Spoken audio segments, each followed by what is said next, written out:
give it visibility as much as possible, and play my role. So if I am doing my own role, if he is not doing or doing his own role, it does not affect what I am doing. And with that mentality, I just wish I can pass to many of us here today that please, whatever Peter Obi is doing or not doing should not affect what you are doing or should not be doing. Whatever you think you can do, because if Peter Obi become president tomorrow and Nigeria start getting better, go and begin, come meet Peter Obi, go to Thanksgiving for a house, or come meet me. It is working for you. Nigeria will work for you and your family, not for me. Anything, he does not owe me a dime or anything. I always remember with him. I don't know him from Adam. The same way he came on space, same way every other politician come on space here. That is how I see it. So I'll never for one day come and put extra burden. Oh, Peter Obi has to. Oh, Peter Obi has to. So that not the day that probably I don't. Let me not say this. What I want to say. Let me keep that one down. I'll say that one later. But let them say the day I cannot do what I have to do, I will not be waiting for one man, a human being like me, that have blood flowing in his veins like me, that think like I do, that eat like I do. He's just one human person. Please, it is important I put this out there. All right, guys, thank you very much for joining us. We'll open up the floor right now. I just want to thank you all for joining as always. Please share the space, as we always say. Let's get the conversation up and running. Thank my brother Jimmy for joining us. Thank you, Nigeria. Please come out. I really want to get your take on Edo State. My Edo people, please come and request the mic and tell us more about the great works Obaseki has done in his 8 years and how you guys want to reward his godson, because he has done so well for Edo State and his godson deserves to be rewarded. Or if indeed he has failed Edo State woefully and you guys have nothing or want to have anything to do with PDP, the floor is open for everybody. Welcome to the Violence Space. Welcome, Nigeria. Let me see the mic to you. Thank you. Yeah. Welcome to everybody in the Violence Space. Thank you very much, Saddam. Before I go on, I think I have a special number. I'll just play very short. It's very. If nobody talk about you, then you are nobody. When I do, then talk about lie. If nobody talk about you, then you are nobody. Yep. If nobody talks about you, I don't want to play it for so long because of our YouTube channel. That's if nobody talks about you, you are really nobody, to be honest. I mean, a lot that is happening currently, and greetings to everybody on the space. Let me quickly greet all our people. Greetings if you are just joining, you're welcome. It's Violence Space, and let me remind you guys again. Go ahead and repost the space. It's quite simple. Just go to the comment section on your bottom right corner. Then you can click the repost button there. Or you could click the share and copy the link and post it. So let's in case if you forgot, maybe you're just joining us and you forgot about it. Let's go ahead and do that. So like I was saying, the truth is that for me, the fact that there are a couple of people that participated in this election, right? There are so many other candidates that participated in the 2023 election. I said this thing on Tuesday, and I was very clear about it. Peter Obi, as he stands, is more, and I'm not even saying obedient popularity. I'm talking about Peter Obi's personal popularity. Peter Obi is more popular as he stands than Bola Tinubu and the APC themselves. Totally, like as a single person, Peter Obi is more known, right? So the truth is that if Peter Obi was not someone to reckon with, that's why I had to play that song. If nobody really talks about you, you are not. The only reason why a lot of people talk about Peter Obi, and why I like the way it happens is that a lot of these people are people that have also talked about, that have worshipped him in time past. Not to mention him, I think there are tweets, there are posts, there are videos of these people that have worshipped, like literally worshipped Peter Obi in time past. So you know, I'm not really bothered about the attack. And like I said on Tuesday, I'm just glad that Peter Obi is someone with the right skin for this game. It's someone that has like the right. He as well is not perturbed. He's more interested. You know, I saw the press conference, you know, yesterday. I watched that press conference, and you see a man that has just passion for you see a man that has just passion for his country, for humans, for human beings. So, to be honest, it's difficult. It's really difficult not to dislike someone like a Peter Obi. So it's not sometimes I understand when these people, not like I think they make any sense, but I just see them as being. It's pretty. You can't if you're a politician. If you're a politician, you're into politics. You can't see a Peter Obi and like a Peter Obi represents everything that you cannot be. I mean, the truth is that even for some of us that are not politicians, some of us never even touch better money. We never even, you know, some of us now maybe you just get 5,000 followers, 20,000, 10,000, 50,000 followers. Every nobody go hear word for X. You are talking about a man that has laid hands on billions. I was talking billions as of when, you know, Nigerians don't understand what billions, the number of zeros in billion. So this is a man that has seen it, been there, done that.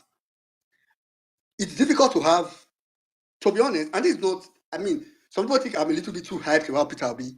For someone like, I'm naturally it's very difficult to impress someone like me. I'm a very difficult person to impress because for everything you are trying to do, I just read you and, you know, I probably give, if you're arrogant, I probably just say this person is not worth it. But the truth is that I am personally, you know, I see some Peter Obi is like that perfect combination. Someone that has done well in the private sector, gotten to the point of being the chairman of a bank, not just a bank. Do you people know? Let me just put it like this. Do you people know that the current CBN governor was once a chairman of a bank that has failed today, a failed bank, but it's the correct CBN governor. If a failure, someone that failed as a bank chairman. So you have a Peter Obi that succeeded in running a bank that is, you know, everybody tries to be one of the, at least, you know, you can't name maybe the top 5 bank or in Nigeria today without naming the bank that he was chairman over. Then you marry that to the couple of fact that he has done something. Then he now became governor and became the best of his kind, as in the best of governors in his time. Come on. Some of us, the person where they carry first for our class or school, we don't like her. Then you people want, okay, all of a sudden now you people want all these politicians to not like Peter Obi. So for me, I understand. I think the only people that attack Peter Obi that I feel, I understand it for this other to attack him because I feel like Peter Obi represents everything that they can never be. If you notice, the only set of people that try to even, you know, point out to Peter Obi, someone like maybe Donald Duke, are people that have to be someone like Donald Duke, like someone that has manageably even gotten to an extent, and not even, you know, 100%, like got to an extent, got to that pinnacle of, you know, good leadership. So believe me, it's perfectly okay if these guys don't like him. But my problem is with you, who is dying in severe, in the world of someone like Faris, in severe poverty. You are dying in very severe poverty. I think you normally that cannot qualify to be Peter Obi's houseboy or house girl, and you are here with your 1 or 2 megabyte data, and you'll be insulted. So I just look at this one like, it's quite sad. Like this is the height of mental slavery. As in, you're here on a normal day, any normal place in the world. Peter will be someone that, I mean, even if he's proud, even if I said this some days back. I said what Peter Obi is doing currently in the north. Even if Peter Obi did not go himself, maybe just gave, thank God Dr. Mo is here, just gave people like them, you know, Dr. Mo, Ibrahim, a couple of people, Malam Jabir, and say, okay, you know, I want to do something in the north, you know, how much, just do some feasibility study, tell me how much it will cost, I'll send you the money, go and do it. I'm very busy, I don't need to be. If you had done that, he would have still been like, a near perfect person, because this is something that even the reps, their governors don't normally do. When you talk about someone that is putting his money and putting himself, it's why when I see people that focus more on quote unquote, maybe what you can say maybe is a limitation or maybe a shortcoming. I know people have like suggestions every now and then, maybe we should do this better and all that. But when I see people that they and for me, those kind of suggestions are welcome, and I know that someone like Peter Obi or people around him go around the TL and say some of these things and put, because some of the times we've seen some of the things that we complain about, even about Peter Obi. We remember before the elections when we say, Peter Obi go, they use camera, they use phone, they snap pictures, we go complain. At some point, they changed it. You understand? So we see some of those changes. But for me, if someone becomes fixated on that, like that becomes, hey, this is the problem. Without this problem, oh, it's finished. We are all dead. I just like, you don't really know. Because what this man is doing, first of all, it doesn't owe anybody. Atiku right now, I don't even know where Atiku is. I can't even categorically say. Even Tinubu, I don't know where Tinubu is right now. But we all can say, oh, we know Peter will be somewhere in the north. We know, okay, yesterday said he was going to Onitsha. We know next week he'll most likely be somewhere else in the north. I think you have that kind of person, and but like I said, I mean, the fools here or the fools here are really people that allow themselves to be used. For me, that's how I see it. And the people, because I don't expect all these politicians to like him. I don't expect Tinubu to like Peter Obi. I'm very sorry. I don't expect Wike to like Peter Obi. So it represents what they can never be. So it's okay. For me, I feel like it's okay if they don't like him. It's okay. In fact, the fact that they don't like him is for me for that guarantee of Peter Obi's integrity. Because if some of these people loved him and they like frolicking around him all the time or keep singing the praise, like, this man they do something behind closed doors we will not see. So the fact that they really don't like him, but they can't help it because you can't see such a person and don't talk about it. So I'll just leave that on that. For whatever is happening to Naira, I said it on Tuesday that I really wouldn't want to talk about it so much, right? But it's still on the advert, like Saddam said. Keep your Naira close. Keep your dollar and euro and pounds closer. Someone was telling me this evening about, oh, hey, yeah, somebody sad. Oh, he went to sell about $4,000 that she had, blah, blah, blah. She was afraid that the money would go down, down, down. I just told her, I was like, when I did that table, but continue. See, I told the person that was not I don't know why that person did that, because I was like, see, the truth is that if these people in power were doing something intelligent, and that was why, like, they were doing what they were supposed to do. We've said it 1,000,001 times. The only way the Nigerian's currency can gain value is simple, from consumption to production. There is really, really, really no other way. I'm sad it's like that. I wish it was not. I wish there was a way to really do it. So the only sustainable way for this currency, for the Nigerian economy, as it stands, as devastated as Buhari has placed it, to gain any value, it is consumption to production. You can attempt to do many other things it's also sad that Nigeria is a place where propaganda thrives. It's fine. It is, you can try to do every other things to deceive people. But there's no, I'll tell the person, I said, the truth is that if I had dollar, or rather, I did not change any, money I had, because I know that, if it is true, no one it will reflect in every other thing. If I don't have any problem with currency being down. For me, if let me put it like this, maybe how do I put it now? Dollar was changing for 1,800, and I can change $100 and get 180,000, I think, right? And that 180,000 that I get, I can buy my rice, 80,000 bag of rice for my mom or my grandma or my people. No problem. But if the money now also come down and the bag of rice also came down with it, I will not have any problem, because it's the same thing I was doing before. So I told her, like, it was not wise, because the only indicator you needed to know was that the prices of things were not going down. That's all you needed to know. If the prices of things were going down, you now say, okay, let me quickly change it so that I can have bigger money, so that I can now have a high purchasing power when prices have now fully gone down. I would have said, okay, maybe you're trying to be wise. But for me, it's not. So it's not something to be happy about, but it just goes a long way to further buttress the fact that you can't give what you don't have. You can't give what you don't have. And lastly, for what is happening in Edo State, I left. So from 2016, I think, or late 2015, thereabout, till now, I have lived in Benin less. Before then, my entire life, I've lived in Benin, and I can tell you categorically, that Obaseki is the worst governor. And I'm sad saying this because I didn't really like Oshomole. So for me to really sit and think Oshomole was a better governor than Obaseki even makes me feel sad. I can tell you categorically that Obaseki is the worst governor that Edo State has ever had. Like, for me, it's okay if you're Lucky Benejo was a bad governor. Was bad, right? But he doesn't try to pretend that he's a good governor. He accepts that he's a bad governor.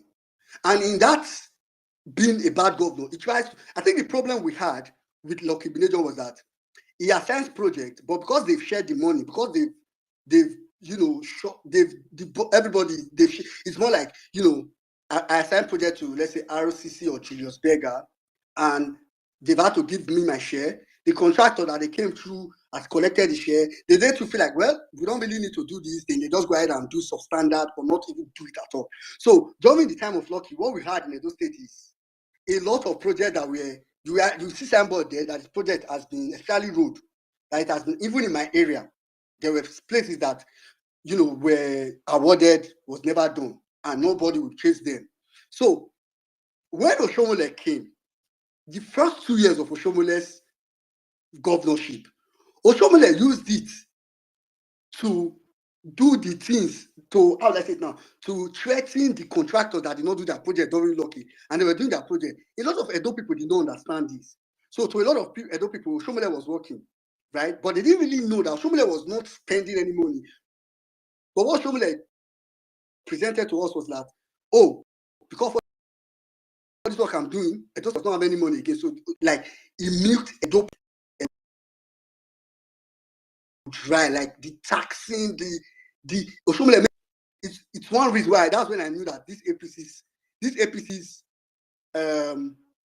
use of suffering on the people is a political ideology. That's why I don't totally agree to say, oh, political parties don't have ideology. I feel like APC has a political ideology, or everybody associated with APC, they have a political ideology. Our political ideology is really to make people, let me not say Nigeria, if it's a state governor, the political ideology is really to make the people suffer so much so that when they get a little, they will appreciate. And that's what has happened in Nigeria over time. As in, they make you suffer. APC deprives you so much so that by the time they give you so little, so you see people on the TL celebrating about some bags of palliatives. It's APC's modus operandi. They make you suffer, they deprive you so much. Where you are supposed to be, like where you should be living like a king, they starve you so much so that the day they will give you Gary, you will celebrate that, they've given me Gary to drink. That's APC's modus operandi. So Shomole also did us a little bit of that in Edo State. But while I was doing that, I'll give it to what he was doing a lot of things. But you see this Obaseki. It's why, if you notice, me, I've told you that in this election, I'm not looking at CV. In fact, I'm not looking at competence and capacity. The only thing I'm looking for is character. Because in Edo State, all these people that are forming competence and capacity, they be scam. In fact, if you vote to say Olumide competence for me, I feel even start a verse for you. It's the only thing I'm looking for is character. And the only reason why I believe Olumide has that is the fact that he can even associate with a party that Peter Obi is in. That's enough for me. Because you see Obaseki is a scam. Because he's so useless, he's not doing anything, but he paints this picture on paper. He paints a very huge picture on paper. That's why they call him MOU governor. everything he's doing is on paper. On paper, Edo State, Jomi Obaseki. If I was viewing Edo from afar, I would have said, this man is a really good governor. But I will see all these things on paper. Me, I'll go Edo. I will see people they suffer. Like people are suffering. You want to go somewhere, like someone said some space back in Edo, if rain fall and it rains a lot. If rain fall, as in you need to factor in rain when you are doing your plans at every point in time. So Obaseki, like I said, it's a this, and let me just say, conclude with this. Like you said, Saddam, Olumide Abata was right. Obaseki came to take Edo State's debt profile from, increase it by almost 100% from where he left it. And this is both, external and local and external debt. From where he left it, in such a way that currently, on external debt, it's only 2 states that is not. Edo State is the current 3rd most indebted state, external debt. There's only 2 states that pass Edo State in that external debt, and it's Lagos and Kaduna. Of course, you now understand why Uba is looking for Erufai everywhere. So, after those 2 people, is Edo State.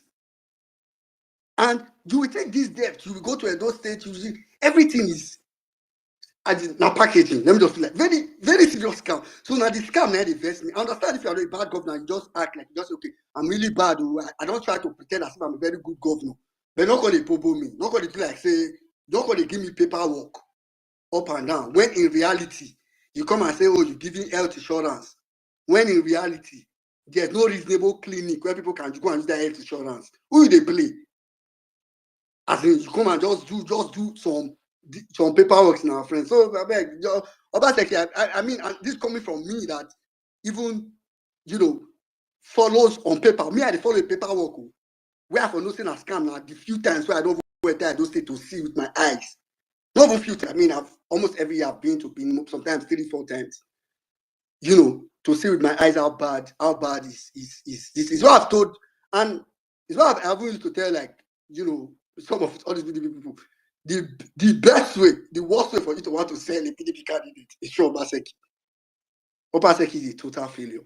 That's just the fact. A total failure. The worst governor Edo State has ever had. And it's quite sad because Edo State has not had maybe the best of governors before. So to say someone is the worst among the worst is quite unfortunate. But now, Saddam, over to you. Thank you very much, my brother. Thank you. That was it was your perspective on Edo I really wanted to hear. So you're saying Obaseki is the Ikpazu. He's the Ikpazu of Edo State. No, I think Ikpazu, they pretend. You go just say don't give people, he give pregnant women 500. He build Mr. Beast. He doesn't try to use paperwork. Obaseki go use paperwork. Let the verse pass. You want to use Yahoo. You want to be guying guys. I said, don't say. He go speak English. He go speak English or top. Now the best. Oh my brother, thank you very much, guys. Thank you. Welcome to the VawulenceSpace. I have almost my speaker section. The speaker section is filled with. You see, speaker section right now can fix Nigeria, and I'm saying this with all humility that the speaker section I have right now are filled with eminent Nigerians, the most brilliant of minds. And I see many of you requesting for the mic on that. Brilliant people. Please, we're going to have about this. I don't, as I see to this place, they talk to plenty. Thank you guys for joining us. I missed today, Dr. Mo. Thank you so much for coming out today. Bolale, I see you. Somebody sent me a DM and said that I need to learn over 30 Nigerian languages so that I'll be greeting Nigerians in over 30 languages.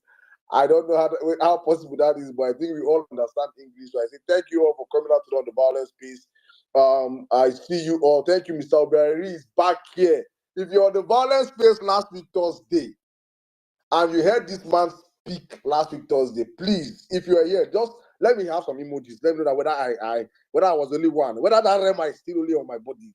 And please, if you felt what we felt last week Thursday, let me see some emojis for that man. He's here again. And we invited someone extra fire again because on Thursday Spaces we want to be having intellectual debates, intellectual conversations, while we can have our Bass Boost more on Tuesdays. And Mr. AA. Mr. AA is also here, and today is actually built for him. Well, Nigeria has always talked about this man. I have heard him speak, a very brilliant mind also. We'll be sharing insights on what's happening in the country today. I see my sister Sweet Child, another brilliant man from Edo State. Hey, the guy I was talking about. Oh my guy, I'm your fan. You don't know me, but I'm your fan, Mr. Zakiri Idris. Thank you for joining us on the platform. My brother Mike, Ogene Polonium, Mommy Bolale, amazing people up here. Jimmy, God bless you guys. Guys, let's have a wonderful conversation today. I just can't wait for everybody to put in their inputs today. We're going to start from Edo State. So I will please seek your indulgence, Mr. Obiari and Mr. AA. Let's have our Edo people and just probably the first 30 minutes of this segment, we'll have our Edo people, just talking about Edo State. Then I will bring you guys into it, the second segment of the space, because I know you guys will come in from the economical aspect with Mr. AA, which is where I really want to sit down. You said so many things last week that today is happening. Like, if you had opened your church last week, this week now you will be come and see, come and see. That for the sick for your church today, because everything you said last week, many of things happening right now, and we are here to testify. But let's go back. Jimmy, I will bring you in right now. I don't know if you're ready. If you're not, we roll the mic. Jimmy, are you ready, please, my brother? You'll be falling off. I am actually, but let the Edo people speak. I want to hear more about them, and I want to learn from Mr. AA and Obiari today, please. Thank you very much, my brother. Thank you. All right, I think we'll just open up the space right now with our ladies as usual. The mommy of the house, Mommy Bolande. Good evening. How are you doing today? You have the space in 5 minutes. Well, Oh Nigeria, my please goodness. circle back to you. Good evening. I'm all right, thank you. How are you? Well, meaning, how are you? I hope you're doing okay. Yep. Um, Yep. yeah. It's a Thursday. I was excited. I'm like, hey, there's space today. Now I am making it a point of duty to ask beforehand to make sure there's space so that I can start off my day properly. But yeah, no, I hope everyone is okay. Good evening from my side. Yeah, nah, the I'm not gonna talk on everything because I feel like when it comes to Edo State, Edo lights can talk, we will follow them. And I am so interested in hearing what our guests are going to talk about today again. But one thing I do feel like I need to talk about is one thing I do feel like I need to talk about is PO attacks. And one minute you took most of it out of my mouth because, right, it's at the end of the day, right, if PO wasn't hitting the mark, they won't be attacking him. So let's be very clear about it, that the concerted attacks that he has been receiving on social media is because by himself, where he's unlocking the north. And they know that the thing about Northerners is once they make their mind up, cry as much as you want, they will stick to their principles on it. And so they're thinking, if this man has started this in 2024, by 2027, right, we will try and buy votes, and it won't be possible. We will try and convince them using religion, and it won't be possible. They've established that the man just loves Nigeria and wants to make sure that everybody, right, that the country works for us. It's important to note. Need a coherent strategy in dealing with the BS. Yeah, we do. It's in hand. That can be sorted out. So I'm not overly worried about it, because what we have been able to do over the last 2 years in many ways is shown us how versatile we are.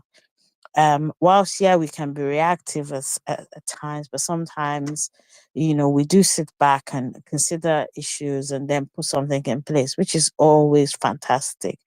But PO is generating enough content for us to be fully engaged for 365 days a year. Right. And I guess in a way, if we have a coherent approach to it, we will do what we need to do on social media and off social media. Right. So I am not worried. Naira Plunges used to send money to Nigeria. Right. When the Naira was gaining against the pounds, right, she was doing like 2 posts a day. Today, look, she's done 4. Right. And I saw each time, it's going back up again, which obviously I'm sure I guess is going to speak to, because he said it, when you're defending the Naira, you're borrowing money to get Forex, and you're defending the Naira, you're not allowing supply and demand to determine where it should sit, right? You're not allowing that because on top of everything else, you think you're going to be able to rule by propaganda. These people are just so funny, right? You've done nothing to improve stuff in Nigeria. We've got nothing to import. We've got not basically we're stuffed, right? So seeing that happen today, I remembered what I guess said on I was like, oh my god, yeah, he's coming back. So it will be interesting to see the take he has on that. Right. So I have spoken a whole lot today on various things, and I was going to keep my submission short, so I'm going to end it here. Let me yield back to well meaning at this point. All right. Thank you very much. Thank you very much, Monvi. Thank you very much. I mean, like you said, man, I'm not what PO is doing is enough to hit PO. All right, again, welcome to everybody. Mr. Barry, I can see you. Dr. Mo. Dr. Mo, you are going to stay here today. You are going to close. You are going to start and end this space with us today. So just say, but I mean, let's hear from so I'll just so we can talk a little bit about the Edo. So let's have basically two Edo a couple of Edo people proceed, then we'll come to Barrister AA. Like Saddam said, Barrister AA is someone I personally respect a lot. All right, quickly, I'll just go. Let me quickly take Switchard. I know sometimes you probably struggle with networks. Switchard, how is your governor doing? Hey, you mean my governor Olumide like Apata? He's doing very well. I mean your governor Obaseki. No, I don't know that one. No, I don't know who you are. You know, our governor now. Forget Obaseki. We know what, and that is why we are ensuring that it will not stand. It's actually very funny when we even see PDP coming out to cry on Monday. If you know Monday is APC, telling Monday, oh, it's bringing back godfatherism. Whereas PDP are the actually people that bringing back godfatherism with full force. ASO is not just for Obaseki. ASO is for what's this man's name? Igbenedio. What's it? Oyeko. Do you know how many people lie behind ASO when ASO can't give royalties to before you think of the people? No, now. And like as Saddam said this is time for reset. It's actually very funny when we bring out receipt that is fresh from oven. Then you see neat tweets come out on space or rather on Twitter say, are you okay? That is why when I brought out this road on 19th Street, it's actually very annoying that even this road, when I was in Uniben back then in 2010, this road has been like, and it's still like, look at it, people who have been in Benin for a very long time, that road is still like that. And it's to Asus village. I can imagine how he's going there to go campaign. How they take waka, which time out you go take the people say, you know what, I want to ensure I go do one. The principal, the old principal, where don't they power for 8 years? We abandon the people, abandon all your promises. He not do anything. Like somebody said, PDP is known to be is known to be what promise and failed party, right? And we all know that PDP right now is in shambles. We all know that PDP right now is a useless party. Now, having a useless party, it is very sure to have useless members. It is very sure to have useless supporters, right? Because you can only be useless to support a political party that has decided to keep a oil-producing state in this manner. If you check the federal allocation given to each state, you'll find that say Edo na top 3 when they collect huge amount from federal government on a monthly basis. And look at what it is. You were saying something that we are owing close to 600 billion,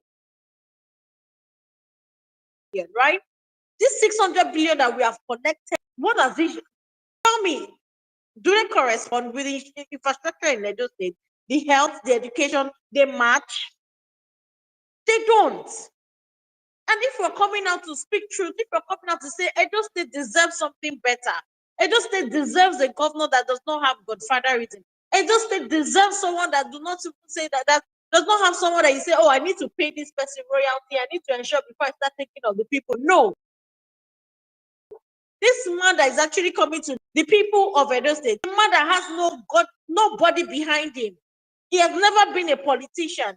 He has seen that, you know what, if we leave Edo State in the hands of these criminals, forget it, will be actually 36 over 36.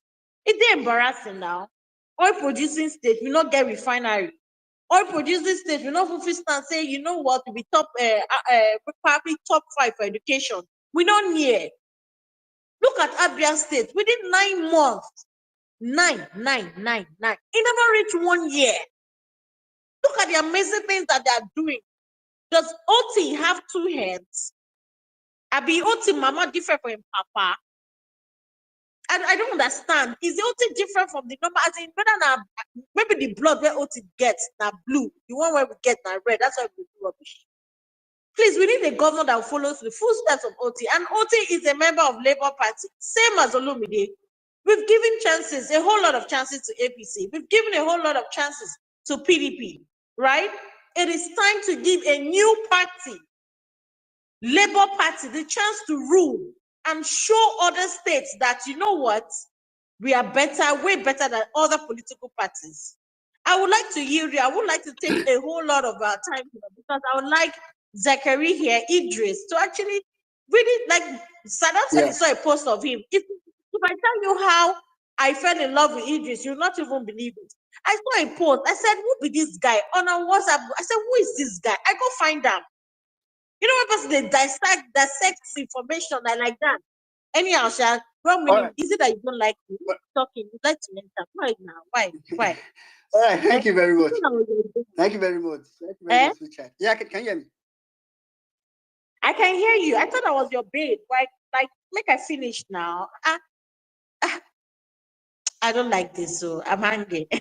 Okay, now, thank you very much. I'll yield. You agree with me. You want me to go settle up for Bar Palace? Anyway, thank you very much. I will yield. Yeah. Thank you. Yeah. Okay, but let me just quickly remind us again the obedient fitness work for Edo State for weeks. Olumide Apata is holding this Saturday. So there are different points, and you know the flyer is online. Like I said, like I pleaded last week. If kindly help to share the flyers as much as you can. Don't say you are not from Edo State. I was specifically last week about people on Facebook. They're on Facebook, I beg. And here our sister Nirewebuye. All those our people wait there, Weibo. Now Facebook they go camp.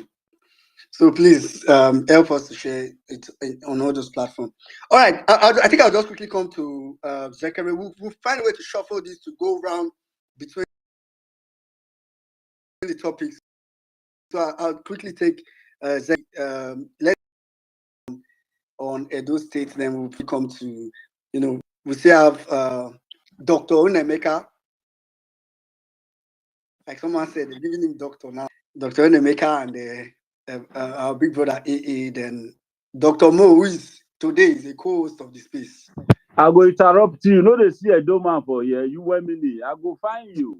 You see this Edo man? You get your testy title. What is your title? Anyway, let's just quickly take Zachary so he can. You na Thank you. landlord for years. Stay with us. Thank, Make go ahead. thank you very much for having me this evening. I am very honored, especially when I have to share a space with people I deeply admire. I've met Dr. Mo twice actually, in Abuja with our father, Charlie Boy, area father, not Charlie Boy.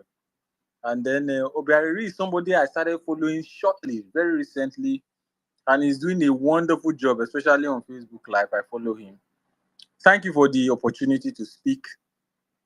This is actually a call to action. I want to beg us, I want to appeal that all of us, we begin to load up on our arsenals and come to Edo State, because Edo needs, what we need to do in Edo State is a rescue mission.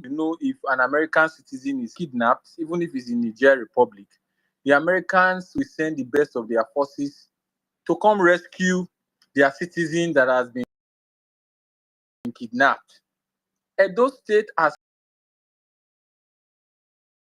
fallen into I don't want to say this in respect to our Christian brothers and sisters, but whose agenda is diametrically what the average Edo man needs. Advocacy has always been about what the average Edo man. The average Edo man needs are very simple: social services, roads, education, transportation, healthcare, and a few other things, maybe money in the hands of those who do business. But what we've had is propaganda, propaganda, propaganda. Like I once said on national TV, it seems to me like there's a department in government whose job is to tell lies. Lying is an official policy of government. Like, you see white and they convince you that it is black. And if you disagree that it is white, you are considered an enemy of the state. I give you quick examples. In the year 2022, my governor presented a budget to the State House of Assembly. We didn't actually have a State House of Assembly then, because 14 of the 24 members of the State House of Assembly, remember the infamous midnight, how do they call it again? When you inaugurate a state assembly, midnight, when I remember, I'll say it. 10 persons were running the assembly in an assembly that should have 24. And in that assembly, they presented something called a budget. And in that budget, they had a subhead called economic enablers. And guess how much they voted for economic enablers? 60 billion naira. I cried and cried and cried and went on radio and I asked, what is the meaning of economic enablers? Because I, as a real estate agent or a business person, my economic enablers are not the same with somebody who is driving boat. The economic enablers of somebody driving boat is maybe good road and affordable spare parts. The same economic enablers is not applicable to a woman who is selling tomatoes in Uselu market. The economic enablers of the people selling tomatoes in Uselu market could be that our governor Obaseki should stop. Sweet child, I will still call him our governor for now, in obedience to the constitution, but he remains 5 months, so he will soon go. So I acknowledge that we have a new governor. We will have a new governor very soon. So the economic enablers of the person selling tomatoes in Uselu market could be that Mr. Governor should tell his goons, who are the people collecting tickets in Uselu market, or those who are from union in Uselu market, that they should let the poor breathe. The economic enablers of the person in Uselu market is different from the man who is organizing shows, or maybe the person who is an MC, maybe MC Casino or MC Edo Pikin in Edo State. So it's different. But our governor voted 60 billion. If there's anything that has happened in Edo State in the last 7 years, is opaqueness. The average person, if I, who is politically enlightened, is as confused as this about the budget of Edo State, I doubt what the average person will be thinking. We don't know. Even somebody talked about Oshomole earlier, that for him to even consider Oshomole good, for us, Oshomole is not like a messiah, because Oshomole built more than 10 6-lane or 4-lane or 8-lane road. This present government has been building Ekenwa Road for 8 years. And Ekenwa Road is 7.5 kilometers. Even if they were building 1 kilometer a year, they would have finished it by now. But they have not managed to finish it. But let's leave that. So 60 billion vanished into thin air. I give you another example. Edo State is the only state in Nigeria where our commissioners, our government appointees, and I know they can't say this because they are under the government, use boats to go to work. Now, somebody will ask me, do government not have vehicles? I'll explain to you. There is a concept called Move Monkey. Move Monkey is another name for something like boat, in-drive, or the other e-hailing services. Move Monkey, our government took all the government vehicles. Take, for example, your state government bought vehicles, 200, and gave it to boats. So you as a commissioner, if you need to go somewhere, you will book boats, which is Move Monkey in Edo. And Move Monkey will come and pick you and take you to where you want to go. And government will pay Move Monkey for coming to use government vehicle to pick you. So our government used money to buy government vehicle, gave it to a private consultant so that our government officials can patronize the private consultant and our government will pay money to the private consultant. This is the kind of fraud we are having to deal with. Sorry, Mr. Zekiri, are the cars, are they used to move human beings or move monkey? The name of the sorry, I'm laughing. The name of the e-hailing service is Move Monkey, but they actually used to move human beings who are staff or who are appointees of Edo State government. But it takes you to be a proper monkey to serve in this government. That's why they have SSA who are abusing people on social media. If you dare say a certain thing on YouTube, go on. I have interviewed on TVC once, not TVC, Arise, and then they all came and abused you. Once you disagree with the government, they all come and abuse you, and they are all SSAs under the government. So I think I've concluded that point. So now we have elections coming up very soon, and I want to appeal to us. We have to deploy our team A. We have to deploy our special forces. We have to deploy our SEAL team to come and rescue Edo, because the propaganda machine that Governor Obaseki has been oiled for 7 years. It was not just oiled, it is oiled with state resources. So you are not using Mobi, you are not using the regular Mobi, you are using Mobi A. Mobi A costs like 50K to service your car. They've been using Mobi A to service this machinery for the past 1 year, for the past 7 years. So I'm appealing to us, we have to come with our team A. Now, this is not about Olumide Akpata. I am not a fan of anybody. I am a student to everybody. I learn from everybody. This is about the soul, the body, the spirit of Edo State. I have just gone around Edo State on Civic Voices. If you come on my X, I'm trying to upload all the video on X now, but I was not on X. Thank God for Switchard. Switchard, God continue to bless you. She brought me here. I've been on TikTok and Facebook and Instagram. I went around Edo State. I went to 4 locations in Edo South, 4 locations in Edo Central, 4 locations in Edo North. For those who don't know, Edo is divided into 3, North, Central, and South. South is 56% of the population, Central is around 15% of the population, and North is around 26% of the population. Mix it up, it's around 90-something%, add the 100 to anywhere you like. And I spoke to people firsthand, and they confirmed to me that in the last 8 years, nothing has significantly changed in their life. And somebody said here that we owe 600 billion. I'm asking myself, where did we spend this 600 billion? The 19th Street, I think Richard mentioned 19th Street here. I live 4 streets away from 19th Street. As I am talking to you now, I can walk down to 19th Street. I can do a video in 19th Street. I can show you what 19th Street look like. I can carry my ring light and generator, tell any of my friends to carry generator and follow me. an on-ring light and show you what 19th Street look like. Now, if you go to TV Road is another sorry state. That is the only road that was started and completed by Obaseki. When it rains, your car needs to have amphibious features to be able to navigate TV Road. Now, this is Benin City. In Benin City, 5 markets got burnt in 2019 and 2020. As we speak, not one has been reconstructed. As a matter of fact, the market in Way, those who know the name should mention it here. The market in Way, the land has been fenced and it is now being recovered for government. The women who used to trade there have been driven away. Anybody who doubts it, call me tomorrow. We will drive to Way and see it for ourselves. It's there.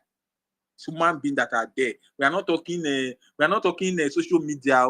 You know, the biggest supporters of Obaseki are those who are in the diaspora, because he knows how to package. He knows. You see, I've been quarreling with Lagos people. Lagos people here, please forgive me, because my mentality it now begins to feel like everybody who lives in Lagos packages, because this man came to Edo for existence. Package us. You will be looking at something, but you'll be doubting it if it really exists. Now, let me take a step forward. We have the 2 biggest Edo states in Okpila. That's where my mother comes from. Mother, she's buried there.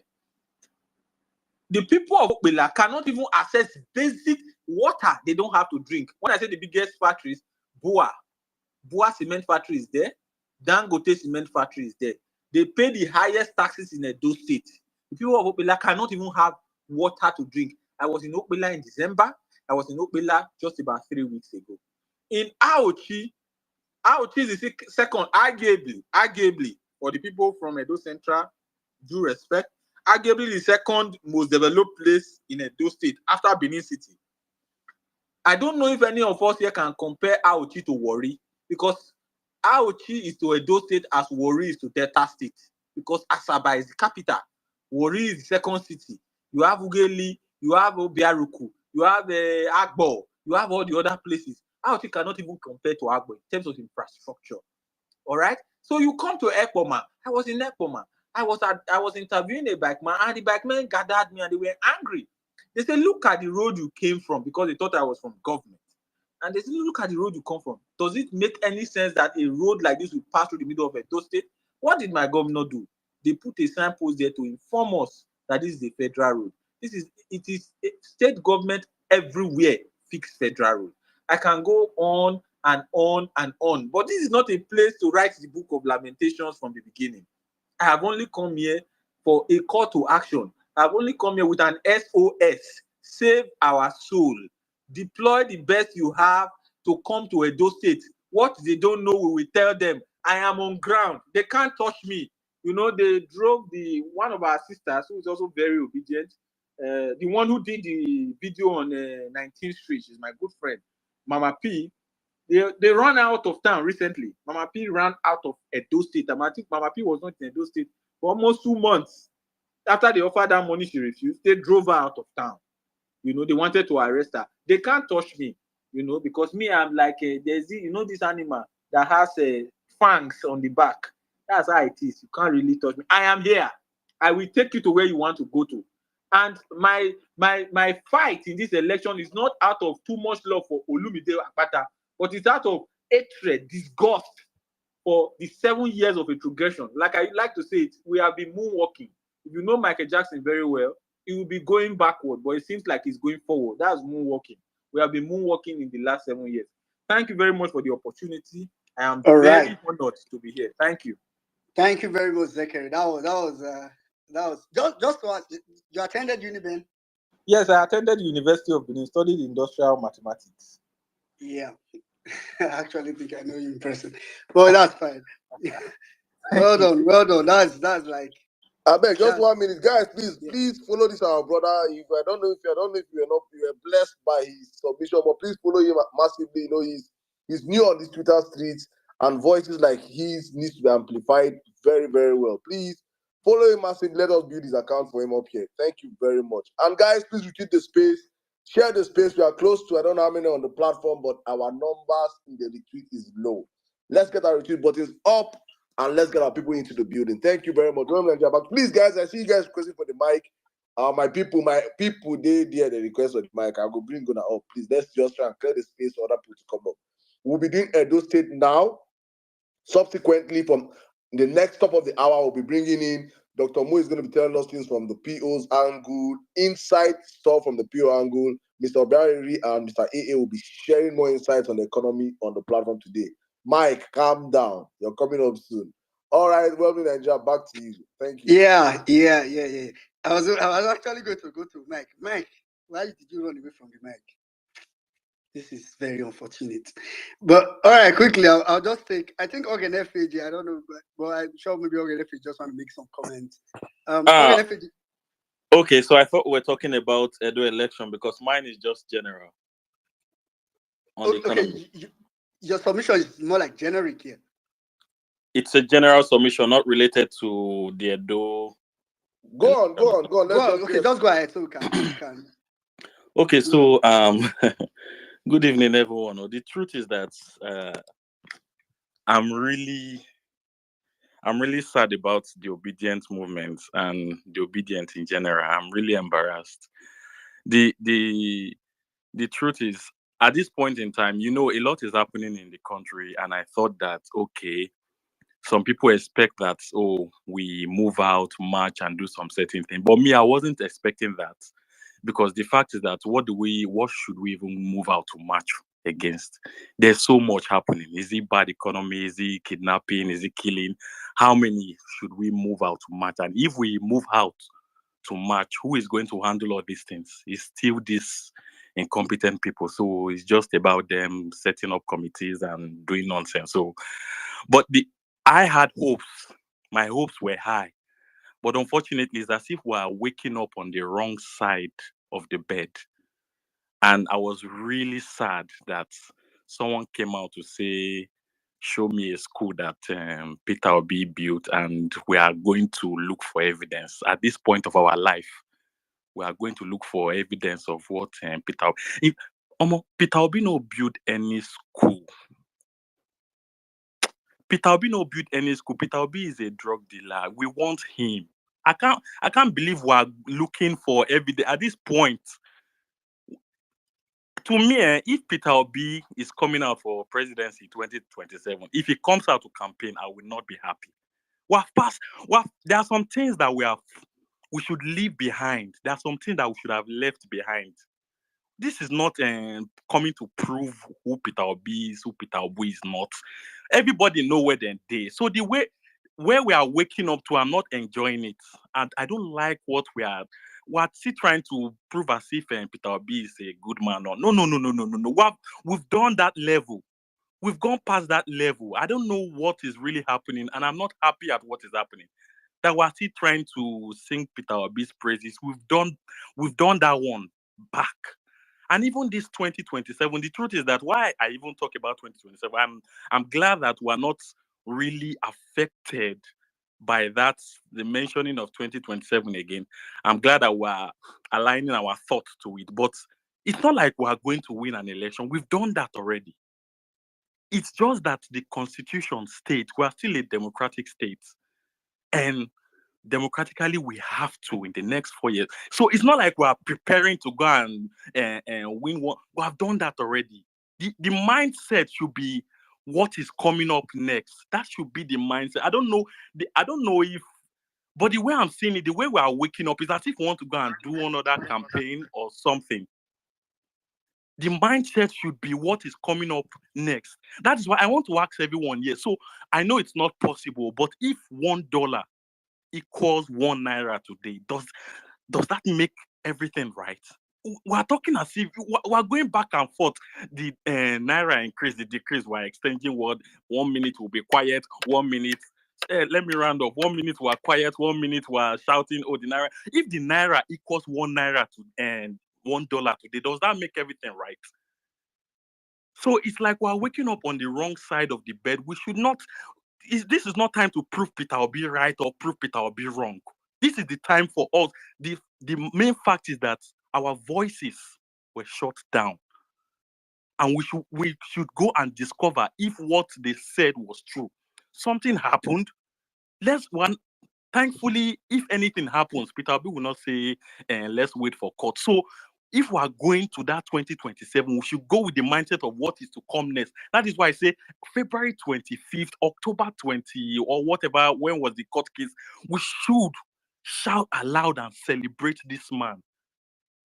We should get up, make ourselves awake in preparation for what is coming next, not trying to prove Peter will be right or Peter will be wrong. That is not the mindset. I have a lot to say, but I guess the 5 minutes is over. Yeah, thank you very much. Thank you very much, Organ FAG. Thank you very much for that submission. When you first started, I got to say where the carriers they go, but I mean I think at a point, and the points you made really makes a lot of sense. Makes a lot of sense. All right, quickly, I'll just go straight to please. Okay, I know they're doing on the speaker section, but so I can see that. Okay, let me just quickly take Comrade Solomon. Okay, this is what I'll do. Take Comrade Solomon.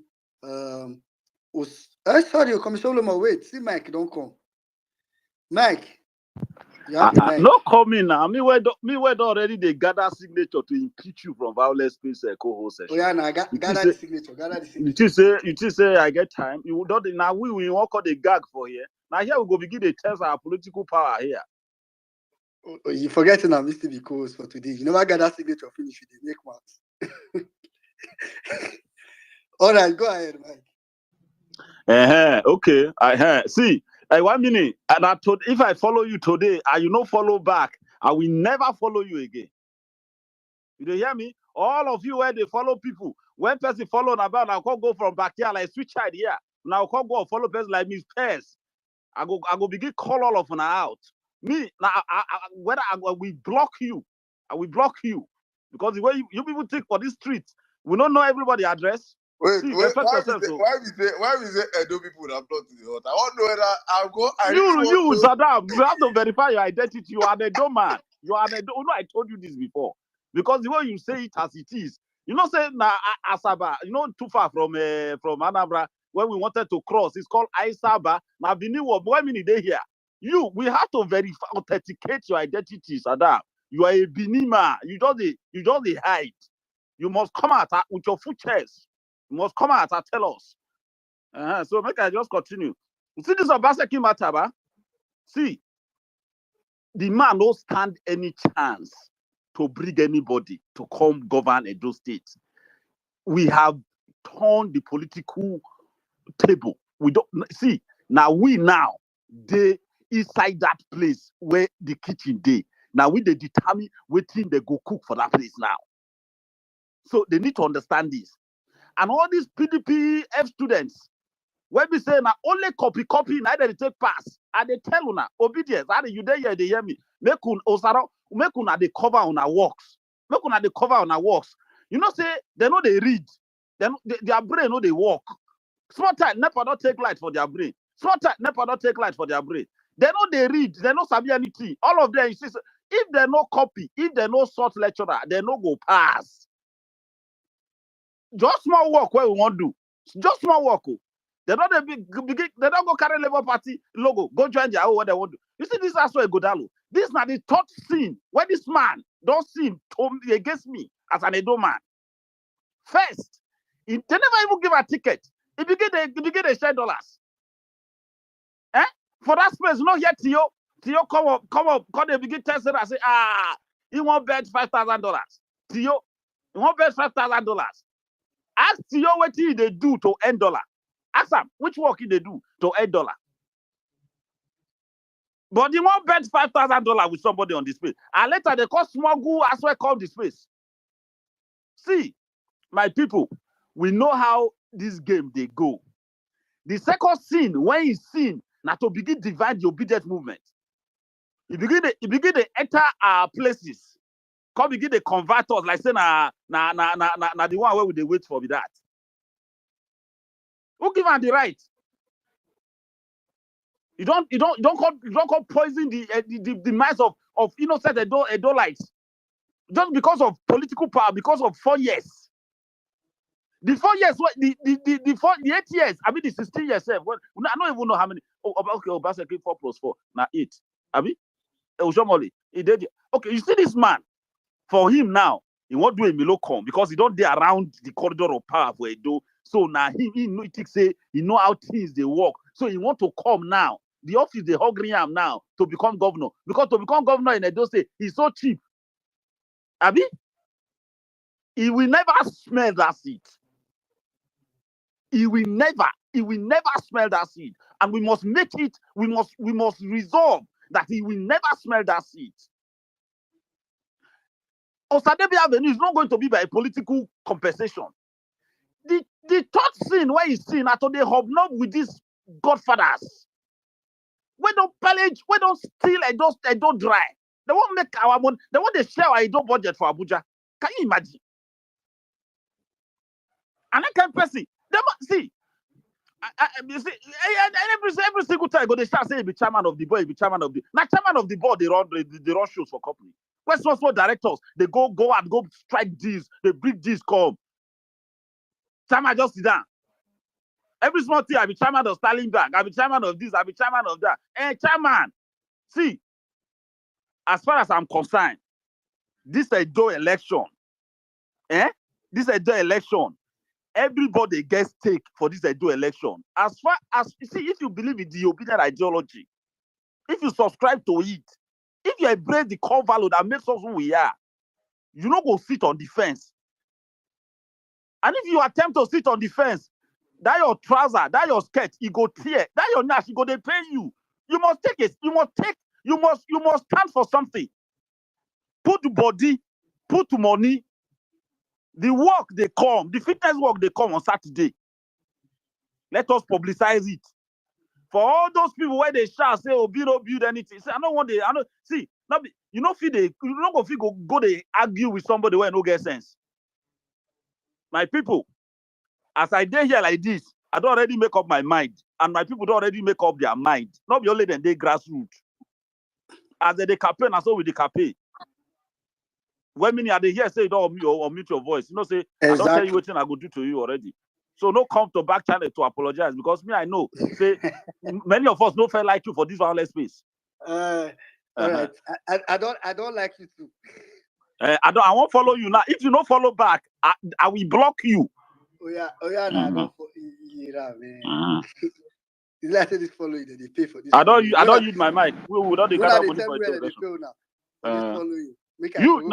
Why you not go follow back and you do co-host for our shrine, for our church, for our mosque. Now so you want to do preach, you want to do selective preach, my friend. All right. Thank you very much, bro. All right, quickly, let me just because we have like limited time, so we won't dwell on this Edo topic. Let me quickly take Comrade Solomon. I'll just take Comrade Solomon. That's just I don't know who drops it. Comrade Solomon, I will take Obedient, and then adding our course you follow us do today. Then we can start switching between. Can now go into the main conversation or the other part of the conversation. Comrade Solomon. All right, my box. I greet everyone. Emir Saddam. Everybody, I agree to that. Wemini, Bolale, Dr. Mo, Maoga Patakpata, Jobobide, Polonio, Ameni Agofiko. I greet all of now. August TV. The TB say it already set like this. Normally, next tomorrow, Saturday, now fitness walk, we want to test the state. But for Lumide Osagbo Wakbata, the next governor of Edo State, the matter na assurance. Sure banker. Anybody if you go bet am. Sure banker is the next governor of the state.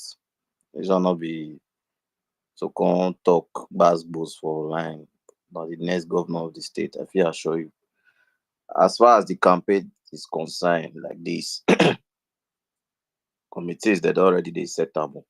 At the local government level, they don't set them. Wards, they don't set them.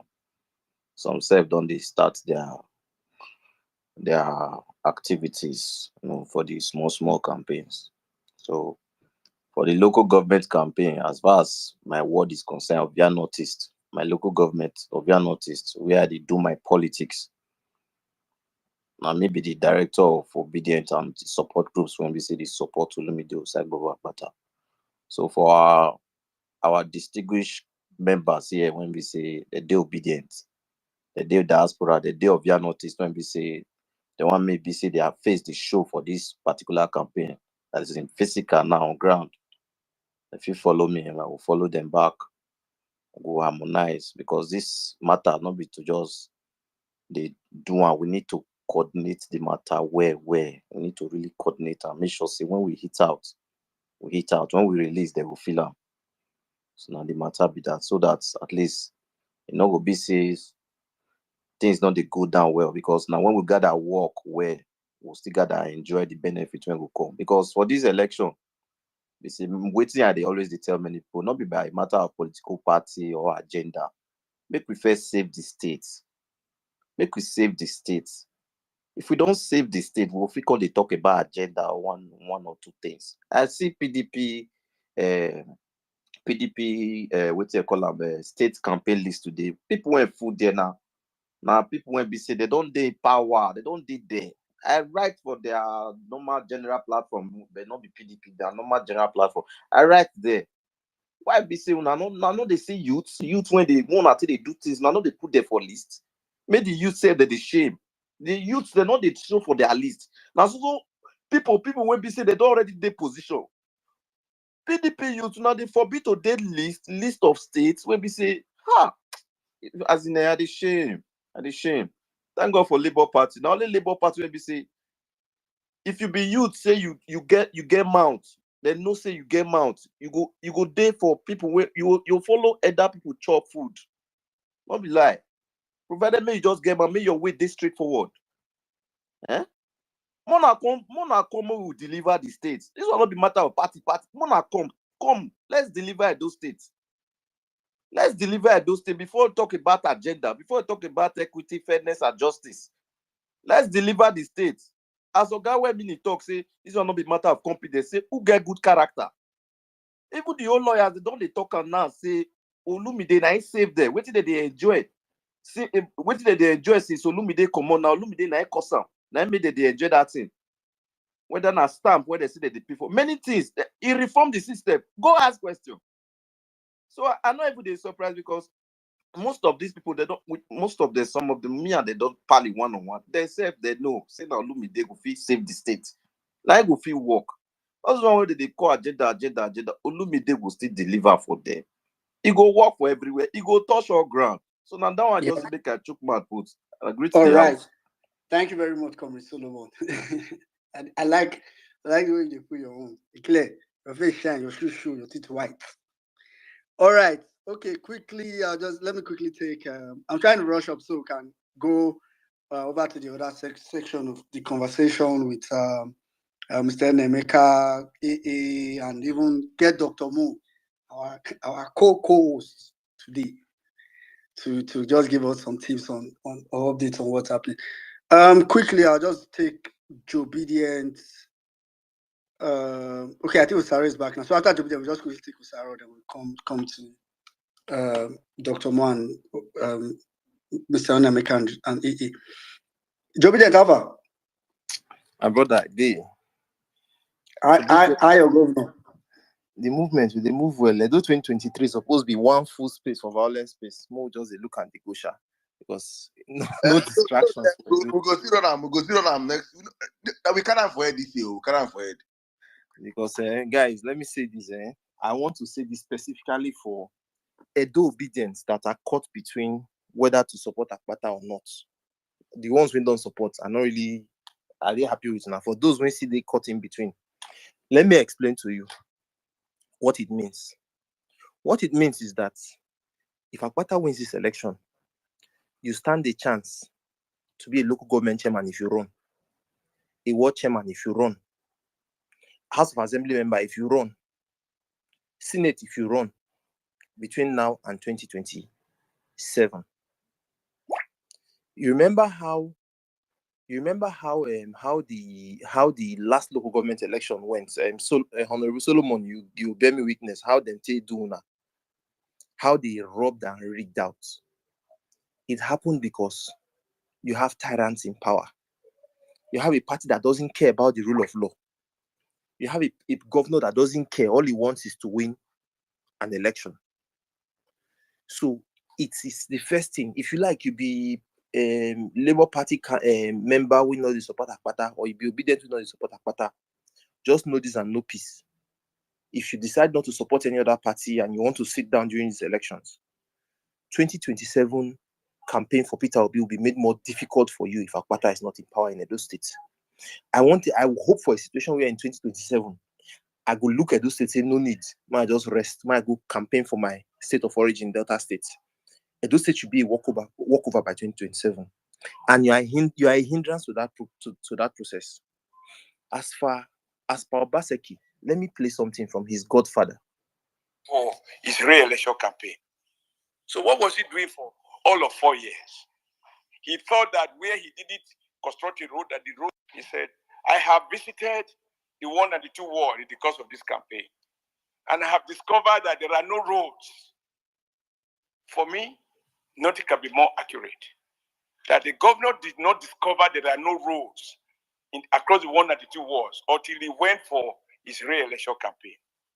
So what was he doing for all of 4 years? He thought that where he didn't construct a road, that the road would be constructed by magic. He also discovered that there are no lights. So if there was no election, he would know that 80 or 90% of Edo people are in the dark. It shows the degree of neglect and indeed of contempt for our people. Let me end it here because of time. See, on Saturday, everything that Oshomole said has not changed. This was in 2019, 4 years after, and 8 years after, it has not changed. Obaseki promised that when he came, he would recover. He would pay the debt of Nigeria Bendel breweries, and it will start running. ECTS, it will start running. Those businesses are gone, not working. Obaseki promised. Just go look for Obaseki's manifesto. He has one manifesto that looks like what they use a newspaper to write. Just look for his 2014 manifesto. It's on his website. Obaseki promised a lot of things and he never delivered. And I'm very happy that a lot of people that I spoke to about him, at least in 2019, especially, have come to realize that this man is a fraud, a colossal fraud. And this same person, just like Oshomole brought him in, he has brought in somebody for his third term. He's going to do his own third term, like Oshomole did his third term through him on his first term. He has brought in another person. Edo people, you have to do your best to make sure Obaseki doesn't hold his third term. And like somebody said, this election is an election of third terms. Oshomole wants to do a third term through Monday Okpebohu. What's his name? Obaseki wants to do a third term through artificial intelligence. The Akpata wants to do a first term through the people. The only candidate on this ballot that is doing his first term for the people is Olumide Akpata. On Saturdays, the fitness walk, please come outside. I am saying this to come outside, whether you are in support of him or not, whether you are indifferent about it or not, look at the other options on the table. Look at what Edo State stands to gain having a continuation of Obaseki or a fourth term for Shomole. Ask yourself, 2027, how easy or how difficult do you want it to be? That decision, you will make it this year.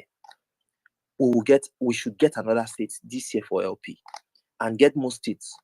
Anambra is there. I always say it, finally, I always say this. These staggered elections are a test template for 2027. How you react now, how you perform now, tells how you can perform in 2027. I'll yield the mic here. Thank you. All right. Thank you very much. Thank you very much, Obedient. Thank you for that submission. Usaro, just list 5 bad roads. I don't say the 5 not going to list. Usaro, go ahead. Then we'll take it from there. Usaro, are you there? Yeah, can you hear me? Yeah, I can hear you, bro. Go ahead. Okay. Good evening, everybody. Good morning. Say good morning. Good evening, Saddam. I don't tire. Good evening to all obedient on the space.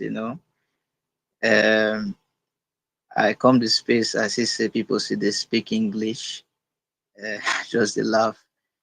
They say woman when they find picking, they wear pants sleep.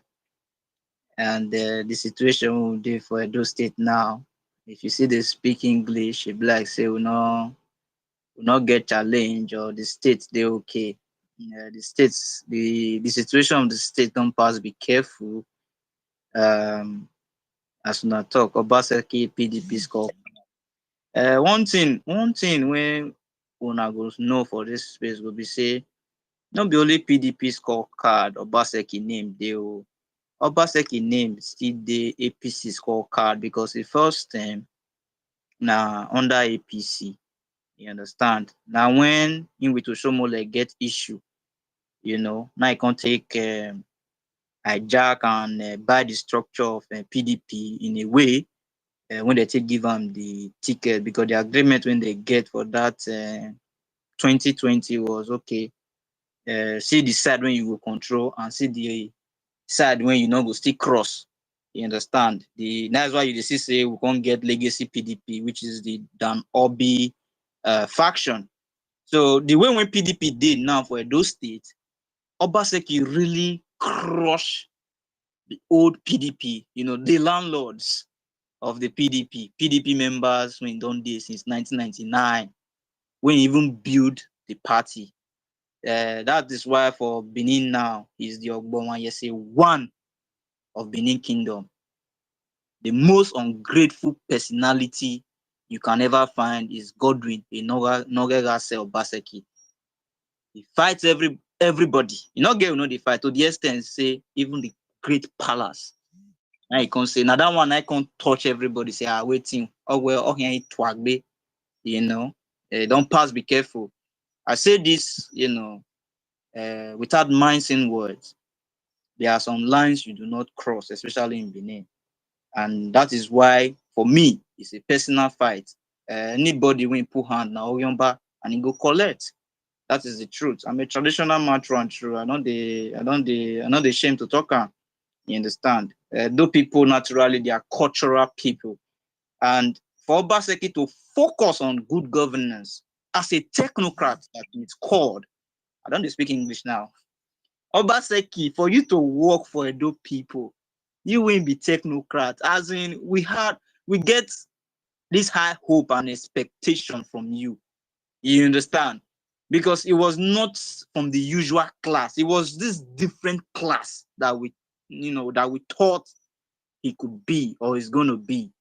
But it surprised us. It shocked everybody that he's not different.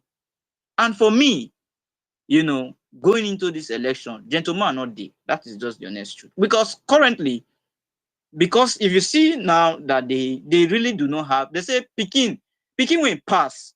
Honestly, you and I know say Peking will pass, not the hard results. It not they happen. When you carry first, you get going to the wrong go house. Mommy, daddy, the excitement.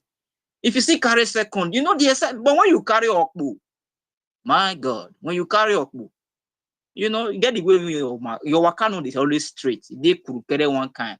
You can't do log ball, point and money, all those kind of things. So because they don't fail, he knows they don't fail. He can't introduce what is they call tribal politics to divide the people for Edo State. Now that one I pain us. You understand? You fail, not do you. If it's okay, make I withdraw myself, make I not campaign, make this my candidate, make him go the campaign. You can't introduce tribal politics. Can't they pitch this one? And you know very well, say these people, they are one people. It's just one family that lives in 3 different houses. Who know Benin where we're going to say there's a place called 3 House in Benin now by day. There's a place called 3 House.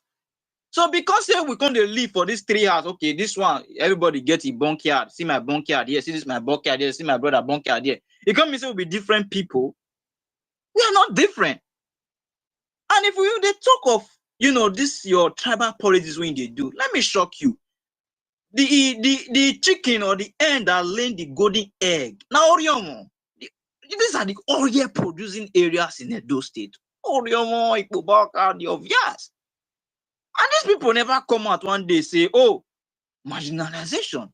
And these people now they get the landmass. When you say landmass, if you say landmass, now they get a Oriomo, Ovia, there.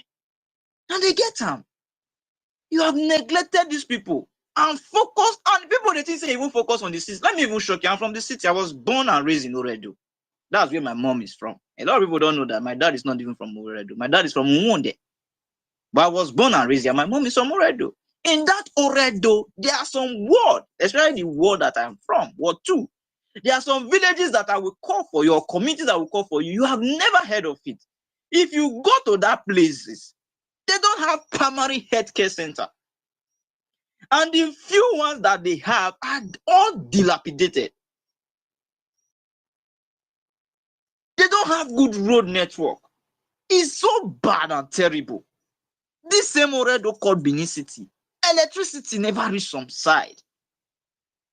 So each time I talk about Edo, I feel pain in my heart. I feel pain because if you check our history, what our great ancestors have done, we are supposed to build on it. Edo is supposed to be, not supposed to, Edo supposed they lead, supposed they show way as the heartbeat of this nation. That is why it's called the heartbeat, for a purpose and for a reason. But check what is happening today. It's like we have gone like 2 or 3 centuries back. God forbid, we don't want that for our state anymore. So we want a breather. We need a new, a new person who will not be controlled by the godfathers. We are tired. We are tired of APC in Edo State, and we're also tired of PDP. They have destroyed every fabrics. Now, how do you check government or governors? What are the indices to check them? The basic amenities, have they provided it? Almost every home in Benin City, it is borehole. Everybody, they drill their borehole by themselves. There was a stat that was released by Statistician. I was just laughing, talking about water, and you are giving kudos to the governor or the state. It is the people. Now me drill my borehole. Now my papa drill borehole. Now my grandfather drill borehole. It's not the government provide that borehole or water for us. Everybody now they do who don't manage drill, you go bring tap come outside for a neighbor. Now so they get water.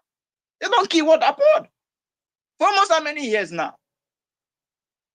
Road in all day, electricity in all day, and we get 2 power plants, Osiomo and Azura. So my brother, me I not get many things to talk, because if I dey talk, go be like say I want cry, because the pain is too much. It's just too much. Yeah.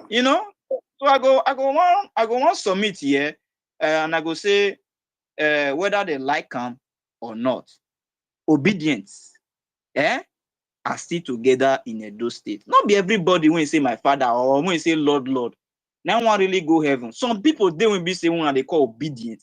Now gun body them do to take get clout for negotiation. That is the honest truth.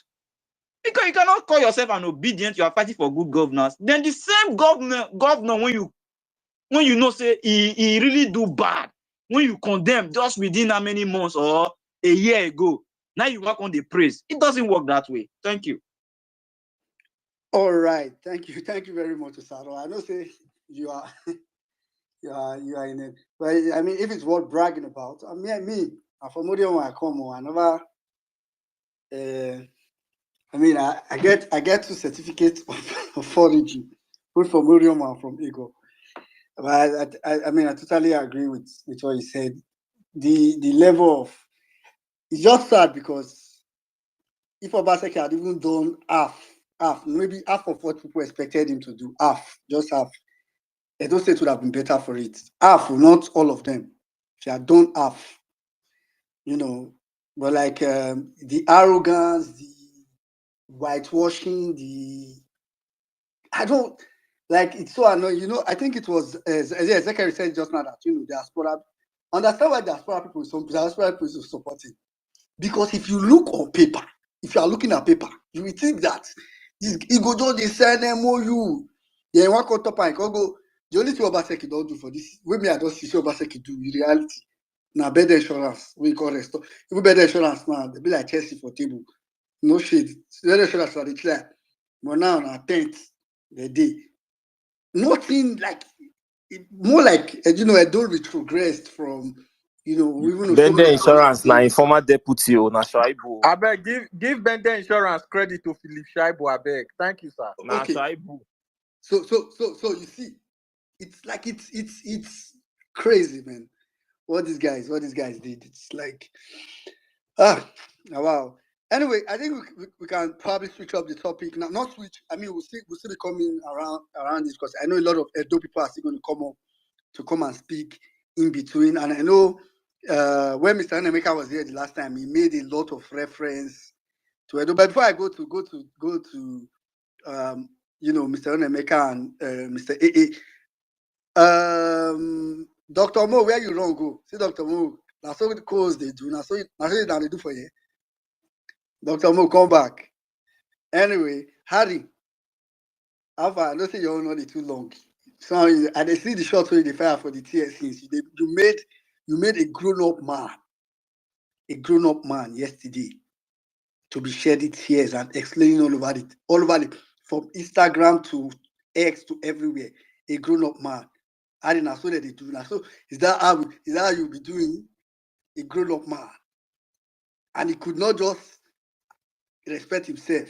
Harry, why did you do this? Why? Good evening, everybody. What meaning? I'm a TL kind of guy. I talk less, more action, and our people they say trouble they sleep, younger go wake up. I did my own yesterday. They wait, make holiday reach, make myself come out, go relax with my farm, and somebody wake up saying you won't look for small trouble. Ha, me will be double trouble. In case you don't know, maybe like say I go add that thing. People don't know now. I go add them to my profile. It is double trouble here, fam. If you bring trouble, I'll double it and give it to you back. You know all those money doublers. Now that's my work now. So let's get. We know is in a very dire right now, and we seriously need help, and see, we need miracle at this point. And Joe Bident, you said like 95% of everything I had to say. I don't know, it be like say you just photocopy my mind this evening, and I don't go like talk too much, but I'll just buttress one more thing. Like Joe Bident already said, we have somebody who has never been on the ballot. We only one angle where we say now legal life, and we know how legal life supposed to be if not be the way our country spoil constitution and lawyers them, you know. So being somebody that has been able to hold up to the constitution of the Nigerian Bar Association for up to the extent of being the president, he has some sort of esteem, some sort of clout to his words and the things he signs up for. So this is one of the reasons I'm giving Olumide Akpata a chance. It is not because I want to be, and another reason is seriously for, we already know, in case anybody know on the reason, it is seriously for 2027.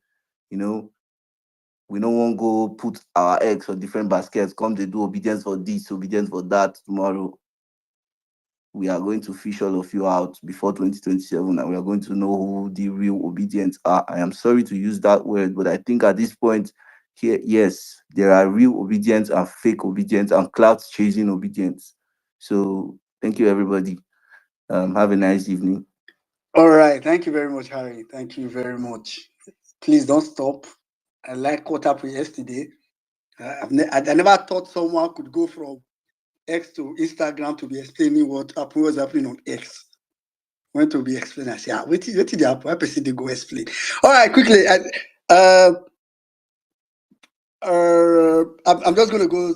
Let's quickly come to Mr. A. Polono, man, I see you. I know you took me out inside this next conversation. So, but let's quickly go to Mr. Nnemeka and Mr. AA. I know last week we had, and we'll bring up like some other speakers to also ask, questions that both of them could also attempt. I know last week we had Mr. Nnemeka I mean, some of us are still blown away from with some of the things I said last week. Then, Dr. Mo, you don't come back.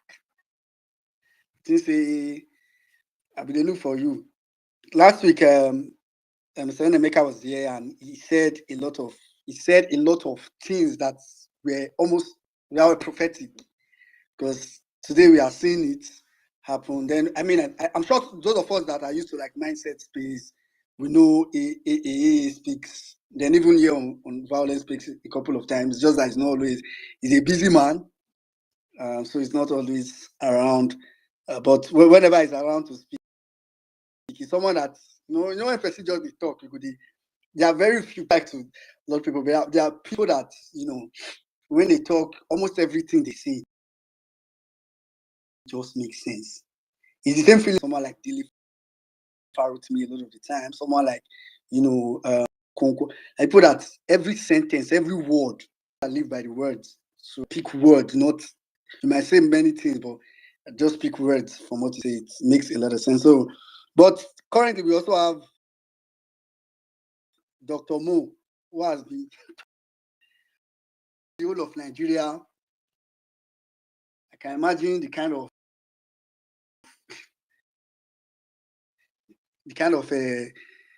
how is it going? Dr. Mo, are you there? Talk truth. Just talk truth. You got How you you go take the no follow Peter say? Obi the How you challenge. take on that self? You know say the energy wey that man gets, will not be from this world. How is it going? Go ahead, sir. As we dey talk now, they walk. Now the thing be that, see, when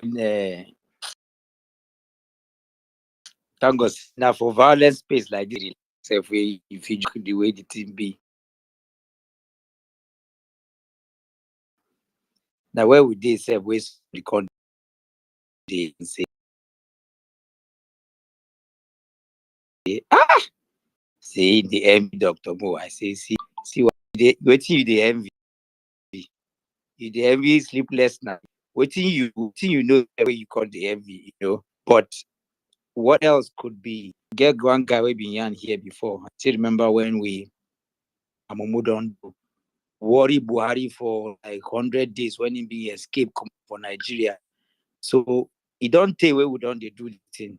But to come find person, it will be the energy, just take combine energy of all of us. Honestly, it's just like a dream come true, because it go help shorten this road where would they try this dream where would they try, get, and that's why we're happy and talking about him and following him. So yeah, there's no sleeping now. Who won't sleep? I won't sleep when electricity day. You won't sleep when you don't get water.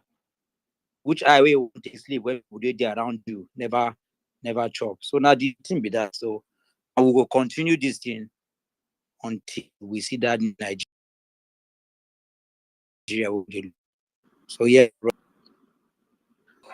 All right.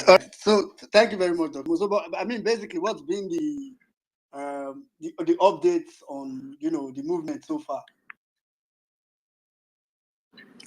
Oh yeah, I mean, so we've been on the road, and just yesterday or day before yesterday when we had the press conference on the water and education challenge. Prior to that, many didn't know, but Obi went to Kaduna, where he was there, slept in Kaduna, engaged with young people, completely northerners, all young people. In fact, I'm yet to make the update on that, and prior to that we were in the States. We had 5 different meetings, 2 meetings in New Jersey. We had Boston, Massachusetts. He was at a lecture in Harvard. He was there in New York, and then of course we were in UK for 2 days and engaging other people, on critical issues on the line of the things we're talking about, holding government accountable, attending to critical issues, and creating so much content that I felt that we haven't even maximized or used. Everybody who spoke on this platform, like you said, or Saddam said rightly, that we are capable of changing this country. And part of the update tonight is, before I give my own small lecture, is to say that, when you're going to see where people, because obedient, that's our energy anyway, giving advice and talking and all of that. PO sees everything, he hears everything. And even though there was somebody that made a very profound submission that many don't know, for a person, because he has to even reduce his level, to meet up with the everyday people. That's just the purest truth, because before this guy was 40, he was already a billionaire. Let's not even kid about that, was MD of banks and all of that, and before he even became governor in the first place. But he had to come down because this is somebody who truly, genuinely, it's almost like somebody who is made for this particular season and time of our life. He has dedicated, he has given himself completely to this new Nigeria narrative. And he's been doing that even long before he became, and nearly 10 years after being, we are still carrying and rehearsing some of the things that, he epitomizes. And this is the narrative that we need to keep talking about. But he still, even when he knows that what you are saying is not correct, but because he sees ahead, he just so that we can, for the bigger picture, I say any other thing or even talk about updates and give my own side of the perspective. The things that we're clamoring for, because there's been so much about PR and all of that, it's already in place. It's being worked on as we speak right now. So I need us to just, as a movement, as a people, to just relax where that is concerned. And I've had today along with, we've been back and forth over this. And he said, okay, if that's what it's going to take, okay, let's sort it out and get it done and have that, if that will, But I can tell you, and like you usually would say, this is what I see as the issue. This is the problem. I mean, where do you want to start from? On a normal day after election, some people go return back to Dubai, others go back to UK, US, others go back to their farms and all of that. And this guy decided to now be going. I mean, he's been to Jos twice. He's been to Sokoto. He is not just going there. He's giving financial aid to people. He's sitting and eating food with Al-Majiris in their mosque during the Ramadan and going around doing boreholes, donating money and all of that, buying rams for people. And you think it's okay that we have a sitting president and this one is going around and doing all of these things. In fact, I'm surprised that they've not even come to see, let's add, if there was anything they could find on him, by today he would have been incapacitated.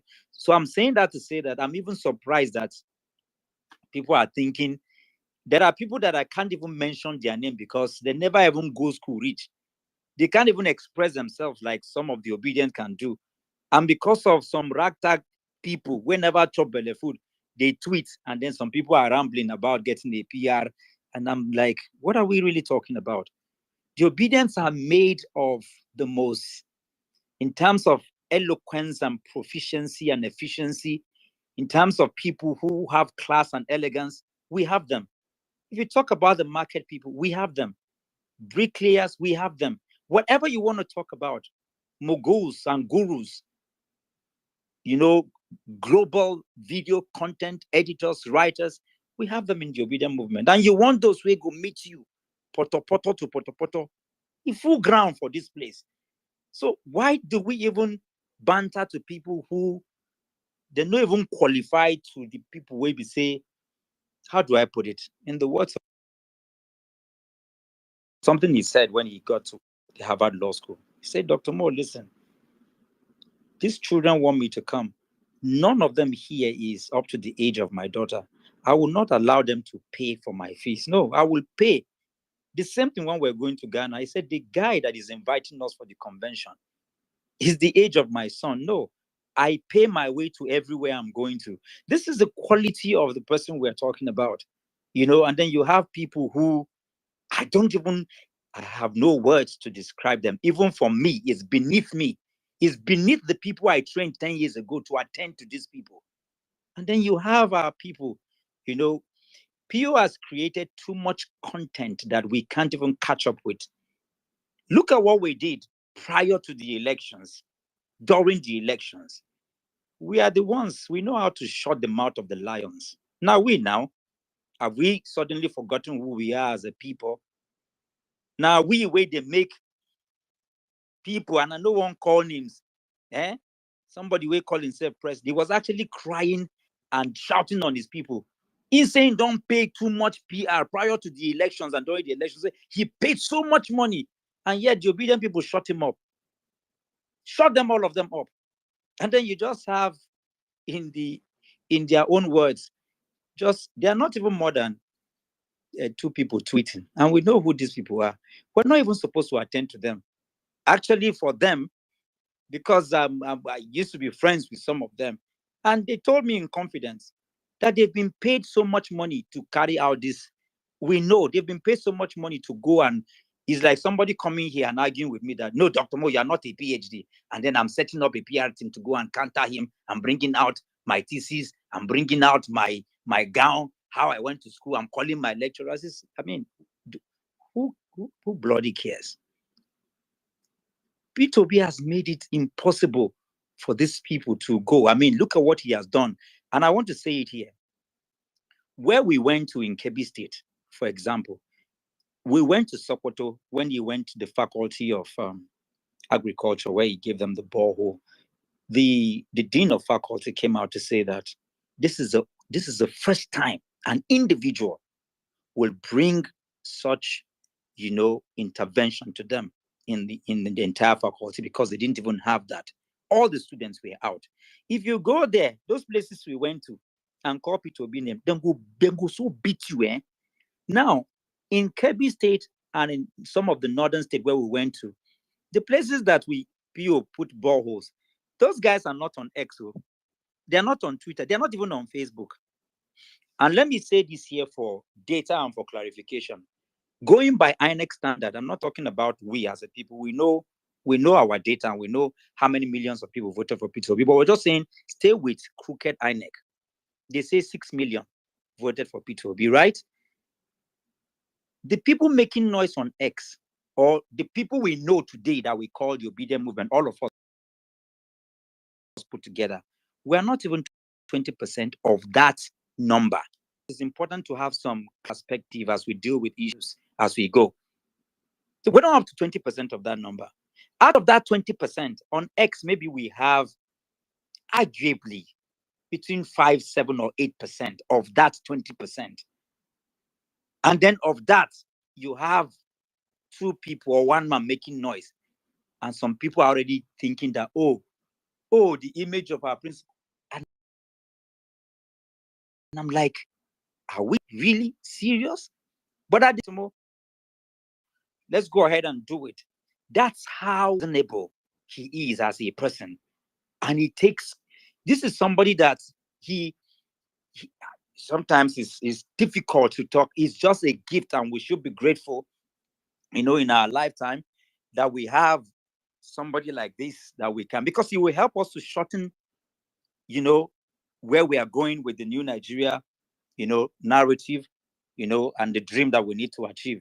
Because honestly, like I said, from the control narrative team that we have, or the curators that we have, or the graphic designers that we have, the infographic gurus, the video editors, the writers, and all of that, majority of the people talking are distributors, and we have them in masses. If at all we think anything is a problem, we should not. These people, they feed on the energy that we give them, and deliberately they do that. I don't want to call name, but one of my friends, who is one of the people who insults P2B very well, incidentally, when I went to the DSS, he was the one that followed me there, fought with all the people there and all of that, right to the top, to the directors. He was fighting with all of them that, no, they must not do this, and all of that. He told me, he said, if I want that I don't have traction on my page, I'll just go to my page and say, P2B is stupid. And then boom, 500 people will start talking about him. And then they will pay him money. I'm telling you, this is what we discussed. But obedience are falling for it. And I'm like, goodness gracious. some of the discussions we have here, nobody, but because of the openness, we discuss our strategy in open sessions, which, well, sometimes you want to say it shouldn't be, but okay, even when it is, but fine. But it's important for us to understand distractions as completely different from what we need to build and deal with. These guys are so scared of who we are as a people. They are so afraid of where our principal as a person is going, because he has changed the temperature and the narrative of politicking. Let's say for while we're going to that we have a proper channeling of dealing with issues, like many of us have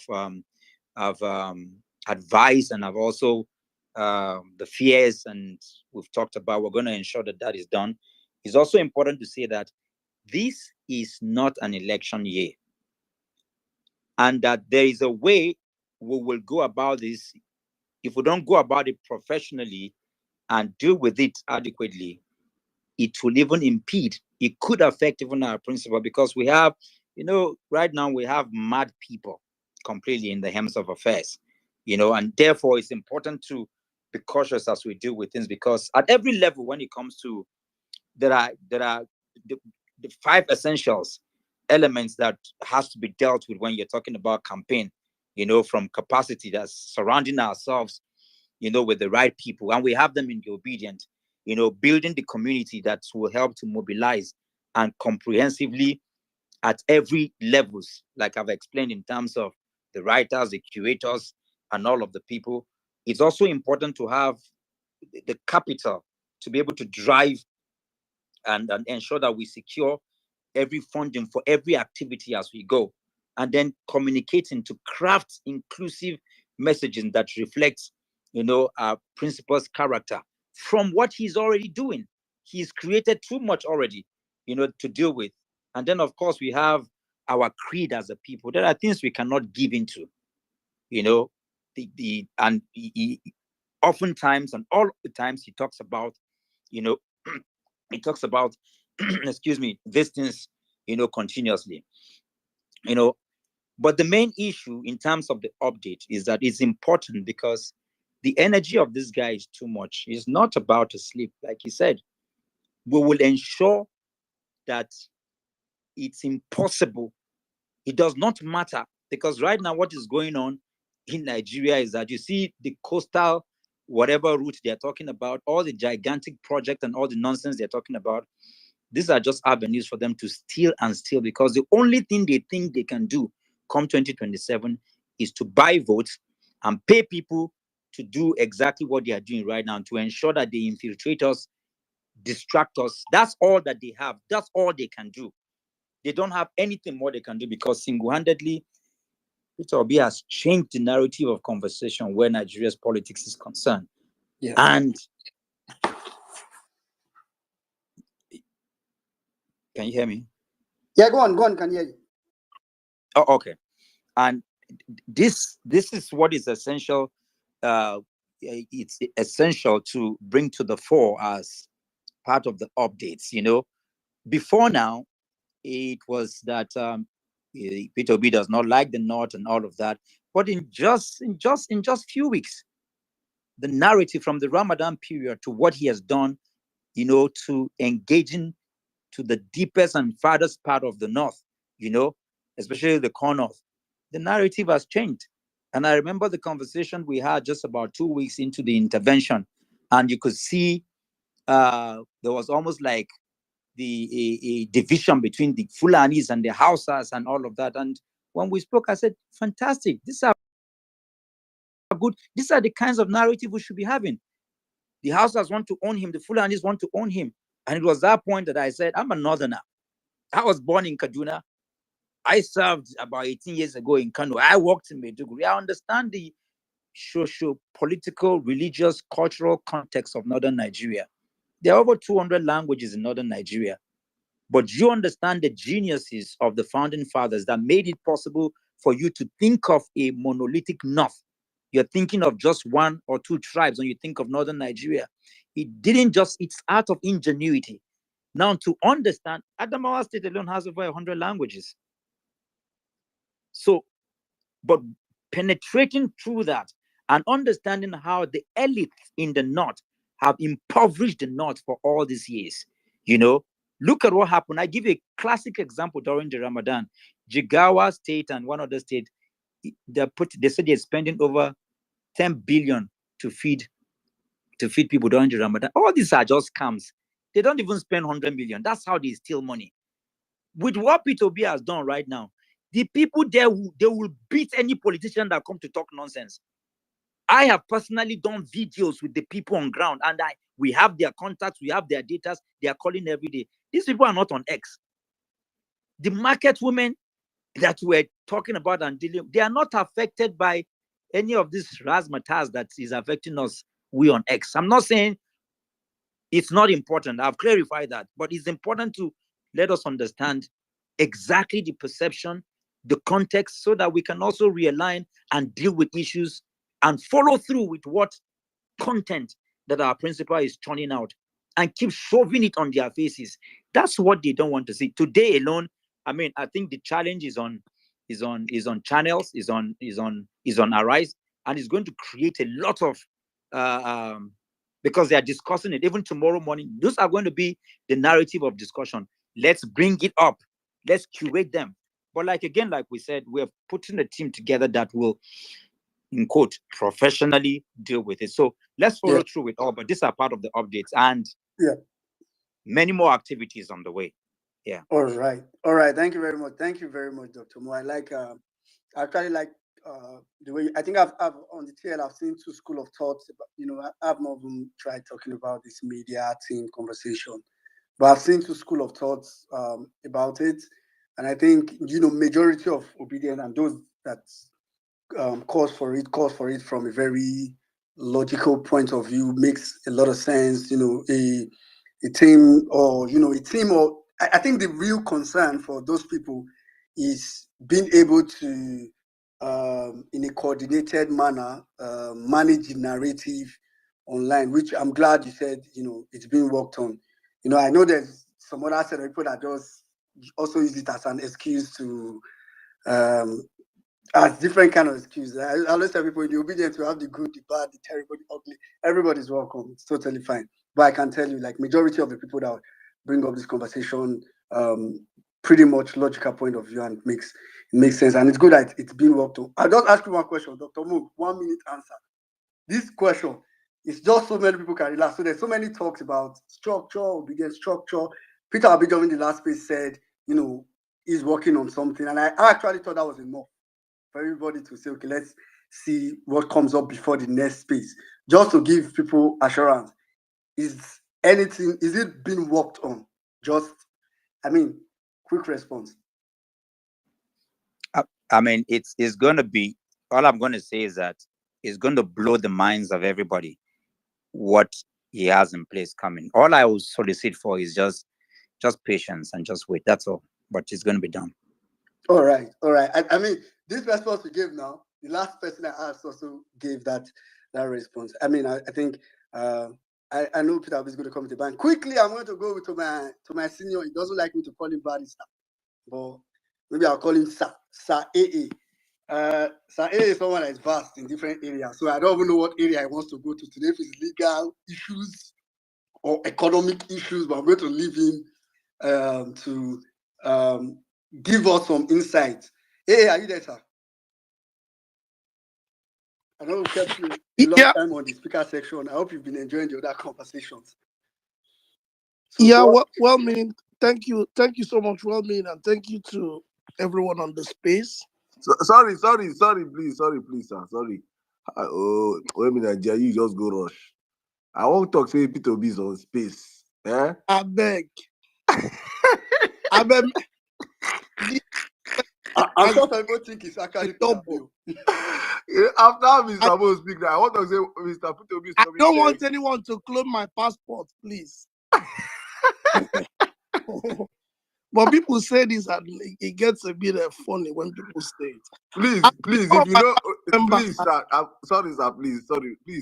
Please, guys. If you know the voice you're hearing, if you know the voice you're hearing now is the voice of P2B, please Let me see the comment section, please. I want to confirm something.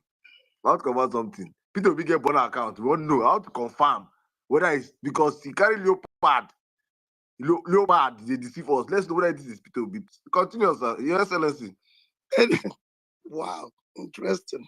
Well, so what we did, I don't know what we would like to discuss. Of course, we can circle back to you and all, the things about the currency. But I think I'd like to start with what Dr. Mo has been discussing, which is the Peter Obi matter, because isn't it the thing that holds us together here, and then we can then talk about. I agree with that. I think there's this, our strength as obedient somehow is our weakness. And one of that is that we've got energy, and a lot of people are not very experienced with regards to politics and psychology of the masses and all that. And then these APC people, believe it or not, they know these things, because I believe that they take advice from professional, mass psychologists. I believe that they know that, and they take advantage of it. But there's one thing, if you check very well, something gives me happiness, is the fact that APC as a people, they are good tactically. So they are very good when it comes to reacting, adjusting, but they are strategic. When it comes to strategy, they know nothing. And that is why they've not made they've not done well in governance, because all they know is they are just a bunch of power buccaneers who just wanted to just get power. So what they know is just how to react, adjust. So they find a way to do that. They wind obedience up. They get us to be on the back foot all the time, to react. For example, all they are doing is because Peter Obi has started to make inroads in the north, and also to distract from scandals. So rather than us attacking or talking about the issues, then we are on the defense. And you see obedience falling for this. Why are obedience not talking about the Calabar Lagos scandal? And I've said it, that scandal will bring down any government anywhere in the world. We don't talk about things like that because it's big. For example, have we actually put it in perspective that the value of that contract is 5.1% of Nigeria's GDP? About 16 trillion. The first section of about 1.6, which is about 1.6 trillion naira, is 3.5% of this year's GDP. The entire project costs about 53% of this year's budget, not GDP. About the entire project costs about 53% of 2004 budget, and this was awarded to a man who is known as an associate of the president, without parliamentary appropriation and no competitive tender. And we are talking about buildings, whether P2B did schools or not. So I think, while staying on that subject, I think obedience, we need to begin to think strategically. These guys have nothing to offer. They would rather, get us to be on the defense rather than having us discuss the real issues. We can discuss these things. The government may not come down, because if it were in other countries, either you see like resignations or investigations, and people heads will start rolling.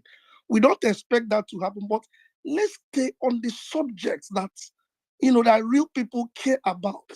What do you mean by Peter Obi, whether he built schools 10 years ago? There's very deep penetration of rural schools in the southeast. Who goes about building, even in advanced countries? I mean, I've been in the UK for nearly 20 years. How many new schools do governments build here? It's about getting the old ones sustained. From time to time you refurbish them, retrofit them, because access is one thing, but the quality of the education that you provide, the teachers and all that. That's what matters. So you then see someone who just comes in, throws in this thing, and then people run with it. So I think that obedience, we need to start, thinking really like that this is war, is a battle of the minds, and that we shouldn't be falling for it. So I think that is one area to start with. But on the larger issue about the economy, I think my brother Nemeka would be in a better position to talk about all that because, of course, he has better understanding of economics. All I can say with I'm a lawyer, but I understand a little bit of economics is that everyone, when the naira was coming down and the people were saying keep your naira closer, dollar closer, I think they meant it, and we all know the answer because we now can call on people to come and do analysis, but we just know the answer because there is Bill Clinton would say it's idiot economics. So what is the economics that the idiot understands? Cheap food on the table. We don't have it in Nigeria, right? And then you see the dollar, the naira beginning to gain value when there was no fundamental economic backstop that's upon which the naira was gaining. So you would know that the CBN itself and the Nigerian government had become a currency speculator. So it was all about speculations and manipulations and trying to, defend the currency in rather artificial ways. But it looks like the bubble is beginning to burst. I don't know, but at least what they were doing is no longer working. And you expect it to continue. That's I think I expect it because as long as the market fundamentals have not been fixed, i.e., we are not earning more foreign exchange through exports of what we produce, then naira just gaining was only artificial. And if you see the way that the crash has happened in the past 2 days, you see that I've not seen that anywhere else in the world for about $950 to $1,000. 1,000 naira now is about 1,400 or so within a space of 5 days.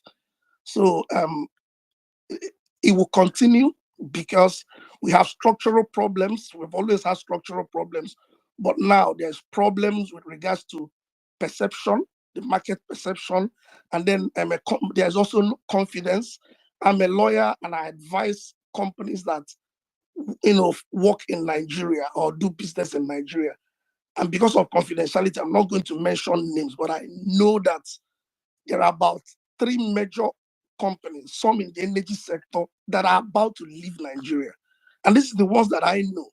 Many more are just exiting because of the economic situation. And I think it's probably going to get worse because even foreigners know that Nigerians no longer have confidence in their economy.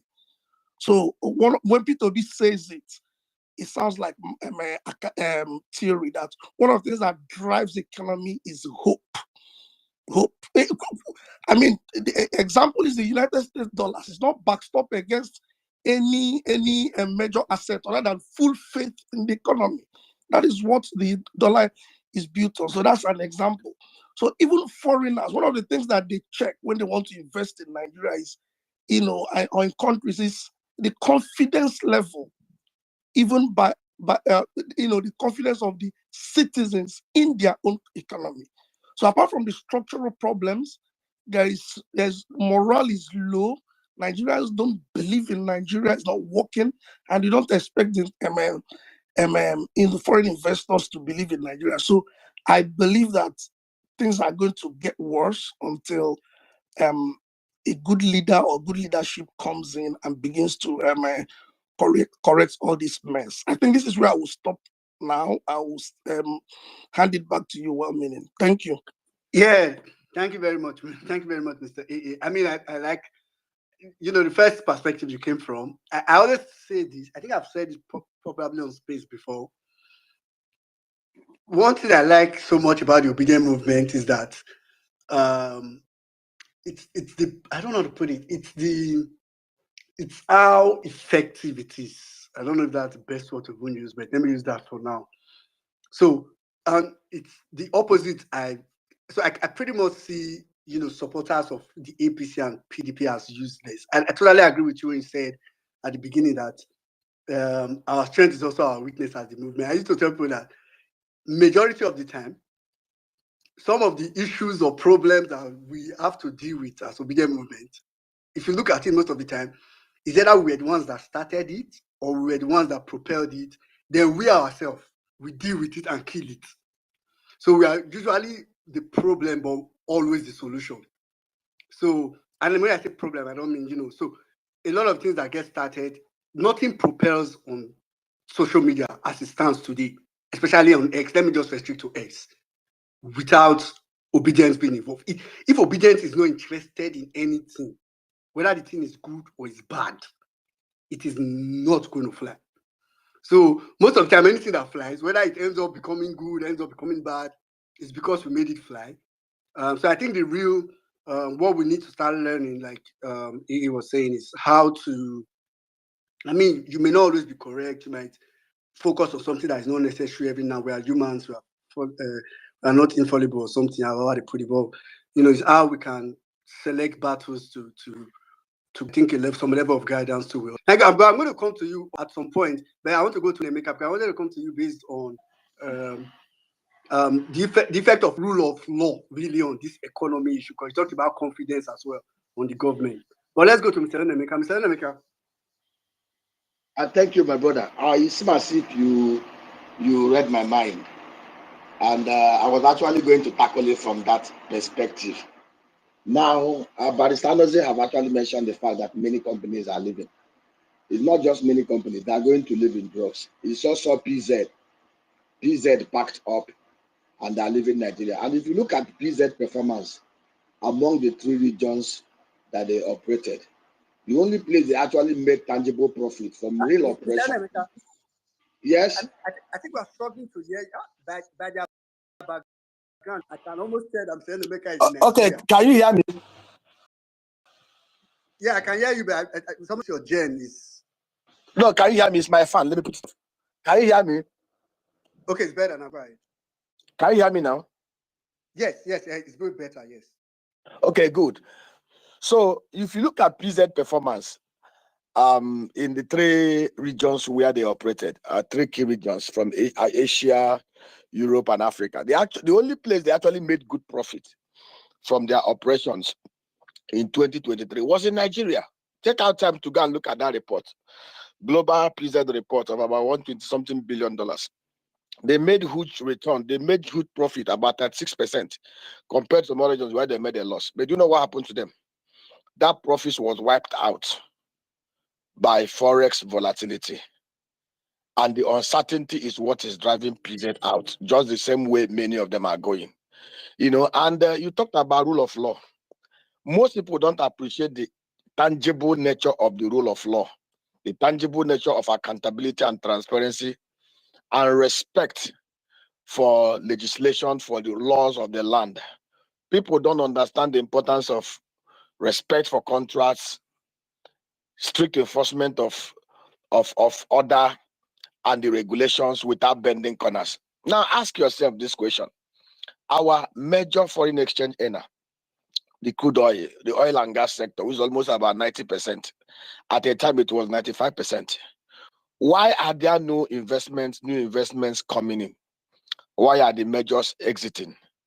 It all boils down to the criminality, to the opacity, to the double standard in that system. You ask yourself this question. South Africa does not produce 1% of the crude oil we produce here. In fact, the first refinery that was built in Nigeria was built by Shell. Go and check the records.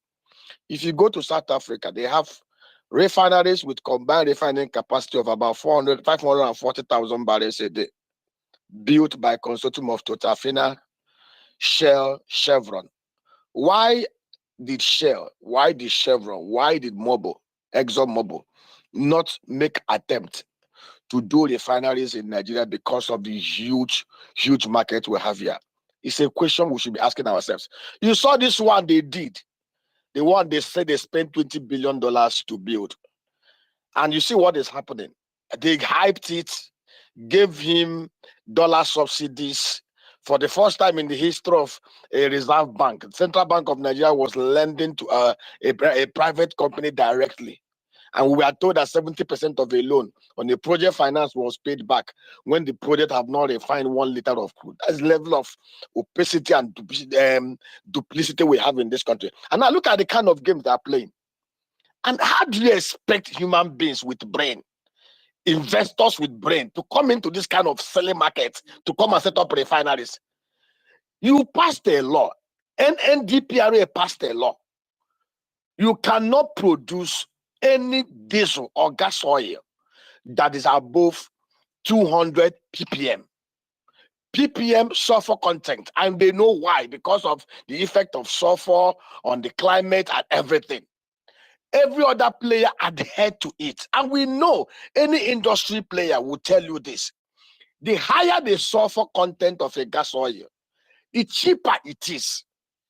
Russian oil is so cheap out there because it has high sulfur content. And then DPRA said you cannot bring in any product or refine any product that is above 200 ppm. OPAC, Edo Refinery, Niger Delta, Watersmith, all of them obeyed.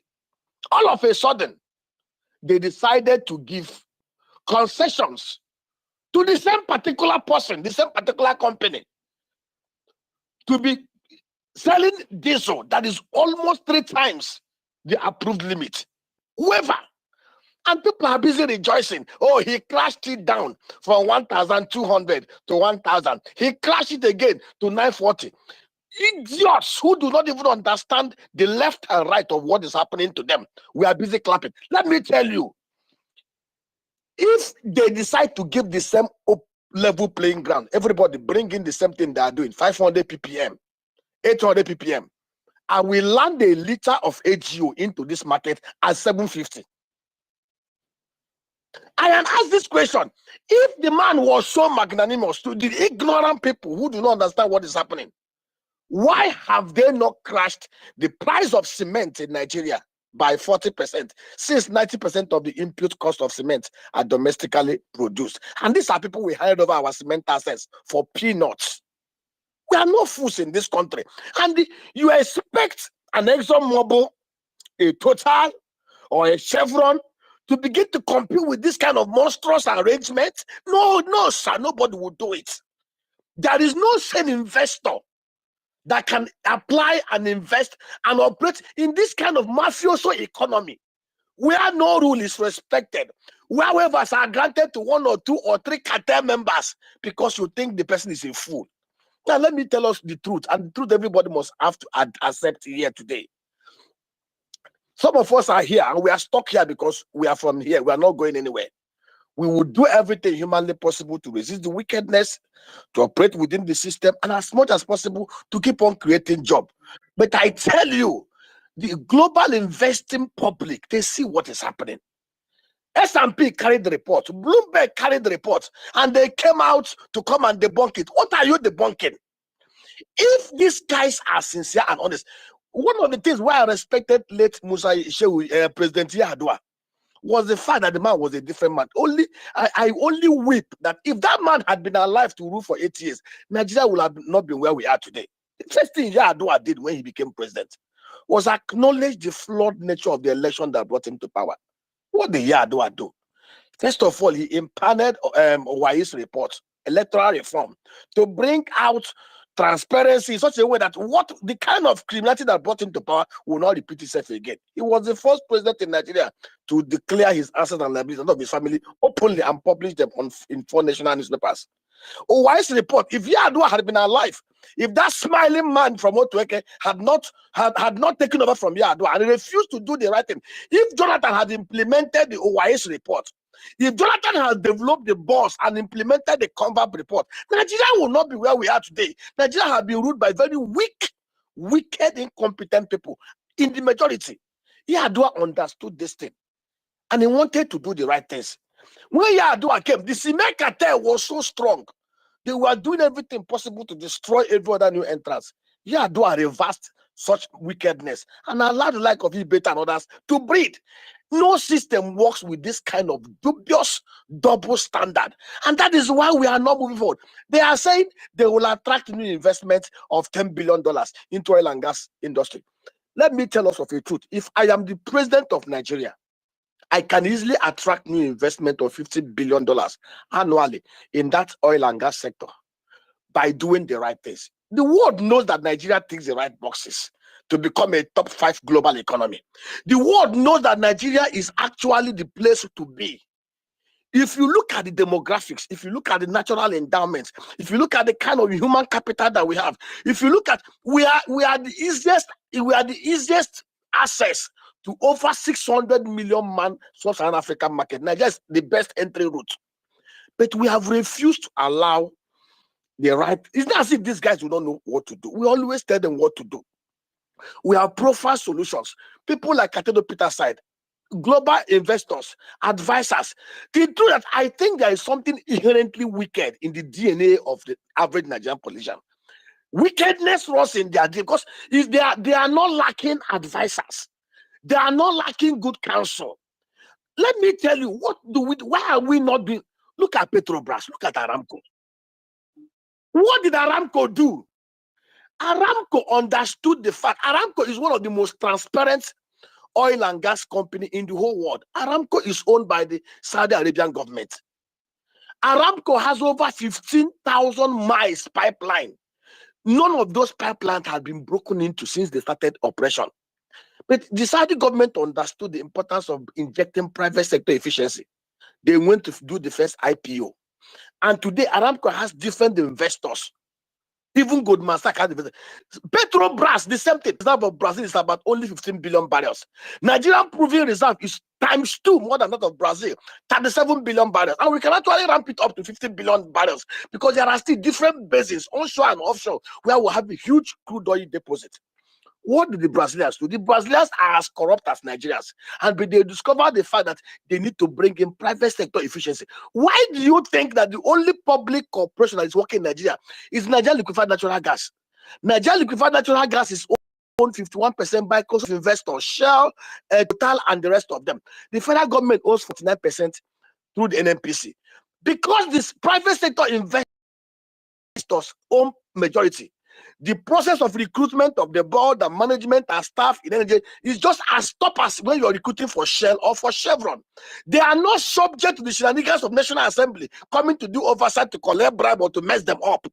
That is why they are the only corporation that is declaring dividend. The other day they were planning to raise $10 billion, you leveraging on securitizing the 7-year dividend expectations from LNG.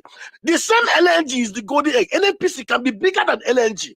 Petrobras did the same thing. The Brazilian government in 1970 was when Petrobras started, years after the Nigerian National Oil Corporation, that is now NNPC. The Brazilian government understood the point. They now decided to divest. If you look at Petrobras, it is only owned 28.5% by the Brazilian national government. Other investors own the majority shares of about 72.5%. Petrobras has only crude oil output of about 2.3 million barrels in their upstream basket. Their total assets is about $174 billion. NNPC is only worth about $60 billion. A third of Petrobras. Last year, Petrobras declared $121 billion revenue and $37 billion profit. Petrobras have diversified into different sectors, and they are listed on the Brazilian Stock Exchange.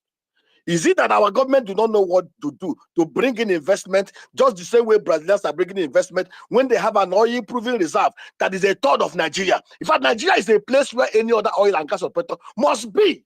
But we need to do the right thing, and we have advised them. And I will use the instrumentality of this platform to repeat myself again for the opt-in time. If we want to strengthen things there and remove the criminality, the opacity that allowed us to spend 16 trillion naira over the last 8 years without fixing the refineries, $34 billion wasted. Nigeria is the only country where a vessel will come and load 1 million barrels and disappear. Nobody will locate it. Nigeria is the only country where they shamelessly announce every year that they lose $22 billion from crude oil thievery. And nobody's arrested, nobody's prosecuted. Now, to stop it, they know what to do. Look at the template of Petrobras, the template of Petronas and Aramco. You cannot invent the wheel. as a matter of emergency and urgency, and I know they are listening into this program. Listen again and take it back to Mr. President. NNPC, as a matter of emergency, they should bring in Goldman Sachs, JP Morgan Chase, put in Stanbic IBTC or maybe a Chapel Hill Durham to partner with them. They as book runners. Immediately start the process of divestiture of the federal government 60% holding on from NNPC, and then do an IPO of about $20 billion on top. If you do this, Nigeria will receive new investment of $60 billion. I will subscribe, and I can tell you, we can easily mobilize Nigerians. Announce that is on this code can subscribe up to £20,000. We will mobilize Nigerians in diaspora. No, we are not bringing foreigners to subscribe and buy up those shares.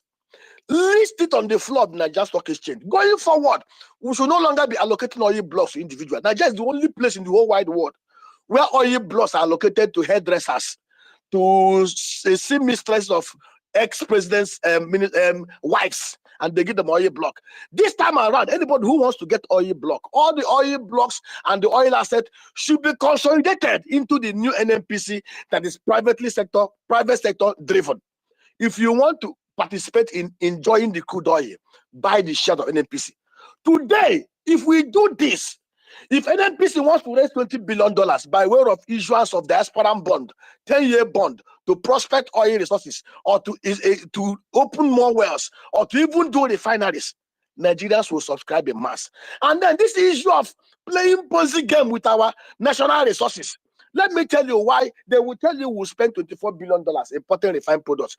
And for the first time in the history of this country, if you go and look at the history, from 1999 to 2008, the highest Nigeria ever consumed in a day, PMS, was 28 million liters. Go and check it.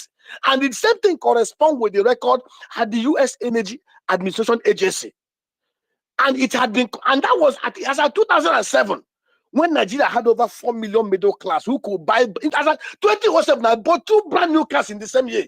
I was a senior manager in a bank, and my salary was almost about $170,000 every year. As at that time, we had 4 people were coming back from Goldman Sachs, people were coming from the Wall Street to come and work in Nigeria because Obasanjo built a middle class economy that was thriving before APC came in 2015 and destroyed everything. Some of the guys who came in started leaving Nigeria when Buhari became president. And now, what was the attraction? As at that time, when we had a thriving middle class, when the economy was buoyant, we could only consume 28 million liters of PMS. Then came Buhari. Buhari was prepared with his people to come and steal Nigeria dry. All of a sudden, remember that even when Desiani was minister, when they did the Ponzi games they did with the marketers and they moved the number to 47 million liters, National Assembly is still a probe and they discovered that only 29 million came in. The excess were through Ponzi games, and most of those who were involved were arrested and prosecuted and are still refunding money. And people were screaming. But under Buhari, magic happened. All of a sudden, our daily consumption moved to 58 million, moved to 66 million, moved to 78 million. At the time, it was 102 million. In fact, the thing got to a level that even Buhari's right-hand man, the former customs DG, Ali, was so angry that he was asking them how is this possible when they were trying to blame smuggling. And to see how daft and shallow they are. If you look at the consumption of our neighbors, total daily consumption from Benin Republic to Togo, to Cameroon, to Niger, to Chad. If you look at the 6 contiguous nations that surround Nigeria, their daily PMS consumption was less than 10 million combined. So even if you add their 10 million to our normal consumption of 32 million or 28 million, our daily consumption cannot get to 40 million. But before our very eyes, Buhari and his bunch of thieves told us gleefully that they were importing 66 million, 72 million, and Nigerians swallowed it. Nobody asked question. Nobody, and today, these guys gleefully stole nothing less than 200 billion naira allegedly from this economy. None of them have been prosecuted. None of them have been arrested. None of them have been questioned. And the same kind of pedigree has continued. There is no serious government that will come to power. And you saw a team that superintended over the last 5 years the worst lesson in the history of Nigeria oil and gas industry. And you still retain them if you truly wanted to revive this country. So we have provided solution to what they should do. When they do this, going forward, all the oil blocks, all the oil upstream assets should be consolidated to NNPC. This new NNPC, I can tell you, if they do this new arrangement will attract nothing less than $50 billion. It will boost investors' confidence. And most of the people that left Nigeria to go to Angola, to go to even Cote d'Ivoire, will come back. The truth is, people are wary of this fact. If you take out time to listen to I have a lot of investors, some of my investment banking colleagues from the Wall Street to those in France, Nasiba. In fact, there was a time I used to travel to Dubai 4 times every year. And what was the essence of the trip? I represent a lot of investment banks and hedge funds. My job then was to look at Nigeria, scout for investment opportunities, prepare the pitch book, and go and make a case for them to come and invest here. Because here is one attractive investment climate where any honest investor can come and make money. More money, you can make more money in Nigeria than any other place. Honest money. But the kind of criminality, the kind of opacity, the kind of wickedness that we experience in this land over the last 8 years is something that no sane person will want to embrace.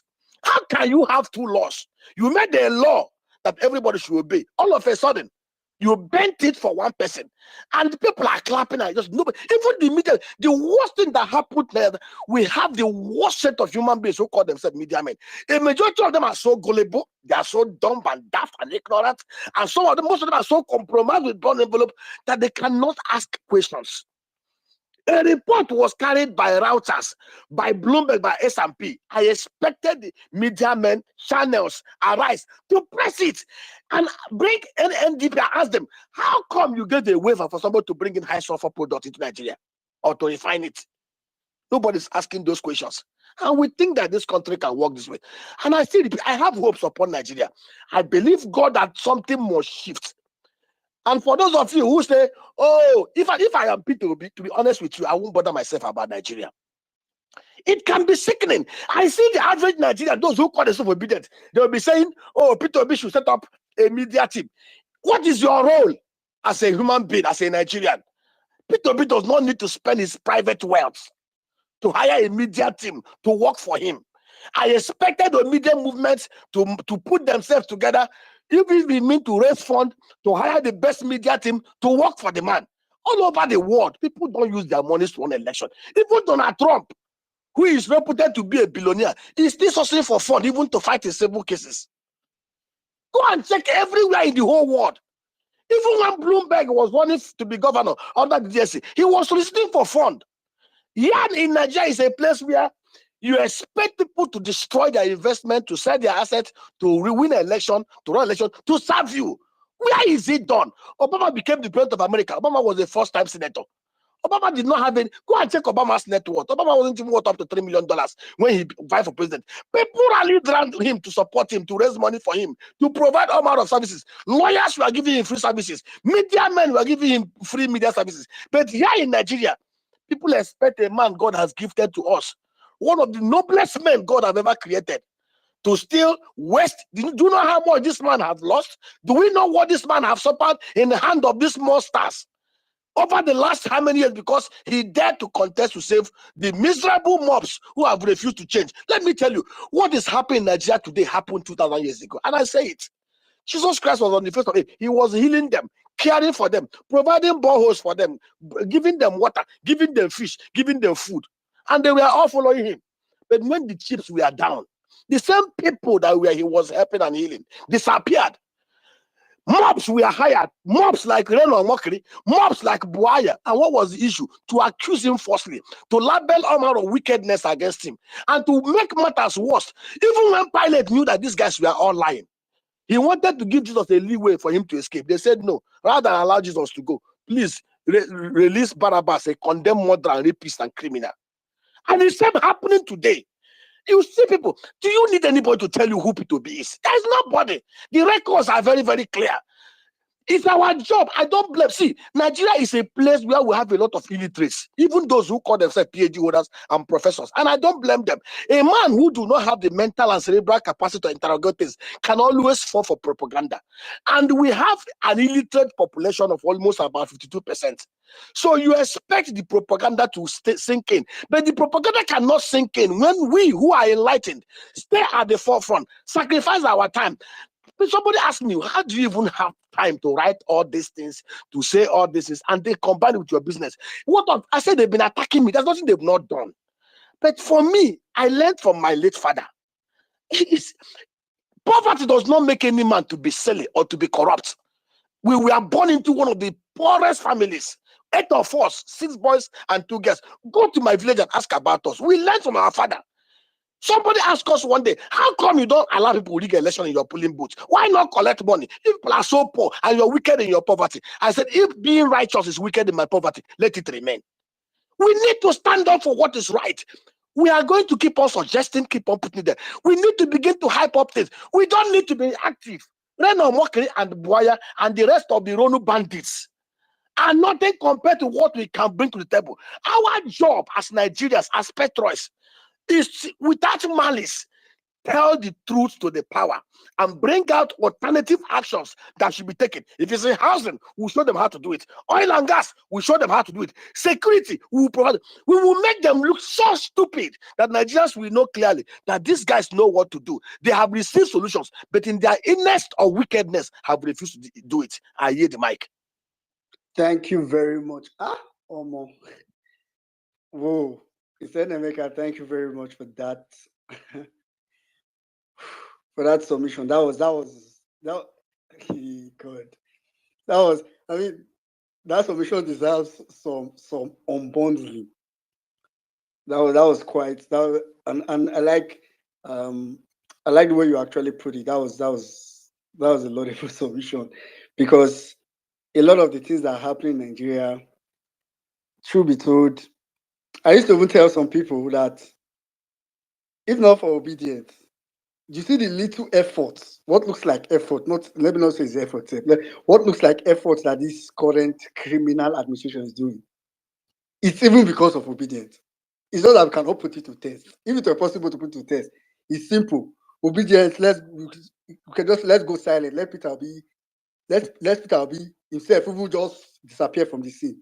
Oh my God. You would be. The only reason they are even trying to pretend like they are working and stealing and using it to steal is because they feel like these people go talk, these people go do this. If you remove, so even though these Ronus and Abados and this thing, sometimes they pay me because I feel like we haven't doing them a favor. Thank you very much for that submission. I'm going to come back to AA, but before then, I think Polonium have been here for a long time. Then I'll just take some of our other speakers to just make maybe a very quick submission, or maybe if they have a question to either. So we have Dr. Mo here. We have our brother, Dr. Nemeka. They've given him doctor. You must take it. Then we have Sam. I've given. Sorry, Wemlenja. Meanwhile, guys, please, you see, I won't even say, on this platform, there's something that we have done for the past couple of years running this platform is that we never come here and tell people follow us, because for me, you don't even follow us. We just come out here to say the truth, yeah.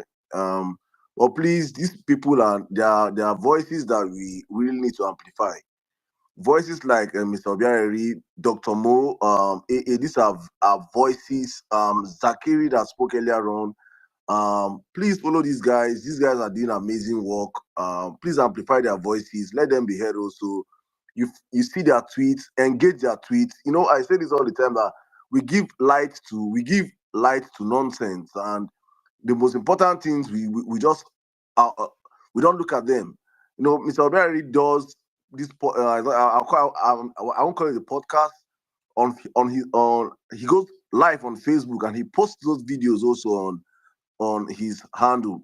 Engage those videos. Just listen. There's a whole lot of knowledge you can get from these guys.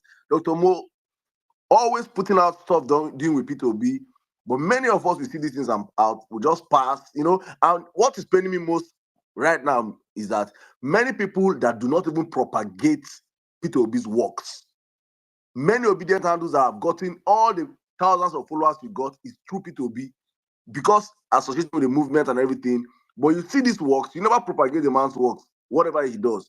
You just stay. It's when there's a problem, you remember you have handle. So, please, guys, the ones that are doing the work, please follow them, encourage them, engage their tweets, that's just the way forward. Well, Nigeria, back to you. Thank you. Yeah, totally agree. Let's start our media team from there. Then before we go official on this media Exactly, team. my brother, exactly. Yeah. Let me just quickly take Polonium. Polonium, I hope you are close to your phone. After Polonium, I'll quickly take $1 million girl. Then Yusuf, I see you're here. I mean, let's just make like quick submissions. If you have a question for either of guys on the speaker section, you can go ahead. But if not, I mean, you could make your submission around the topic. Polonium, you did it. Okay, I don't know if Polonium is maybe far from his phone or something. If that's the case, then $1 million girl, you can go ahead.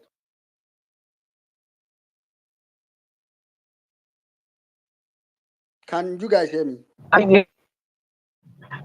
Yeah, go ahead. Yeah, good. Yeah, it's been a while. Okay, so Dr. Namika, like Emil Saddam just said, writes this amazing pieces. It's from Ethiopia local government that I am from, and we have this platform, and he's always educating us every single day. In fact, I try to put it on my NGO platform, the New Order NG, most of the time. And Dr. Namika, this is another invitation. Please, instead of posting it as write up, I have a whole website dedicated for articles like this on the New Order NG. We're willing to like make that available for you, so people can always go back and read it.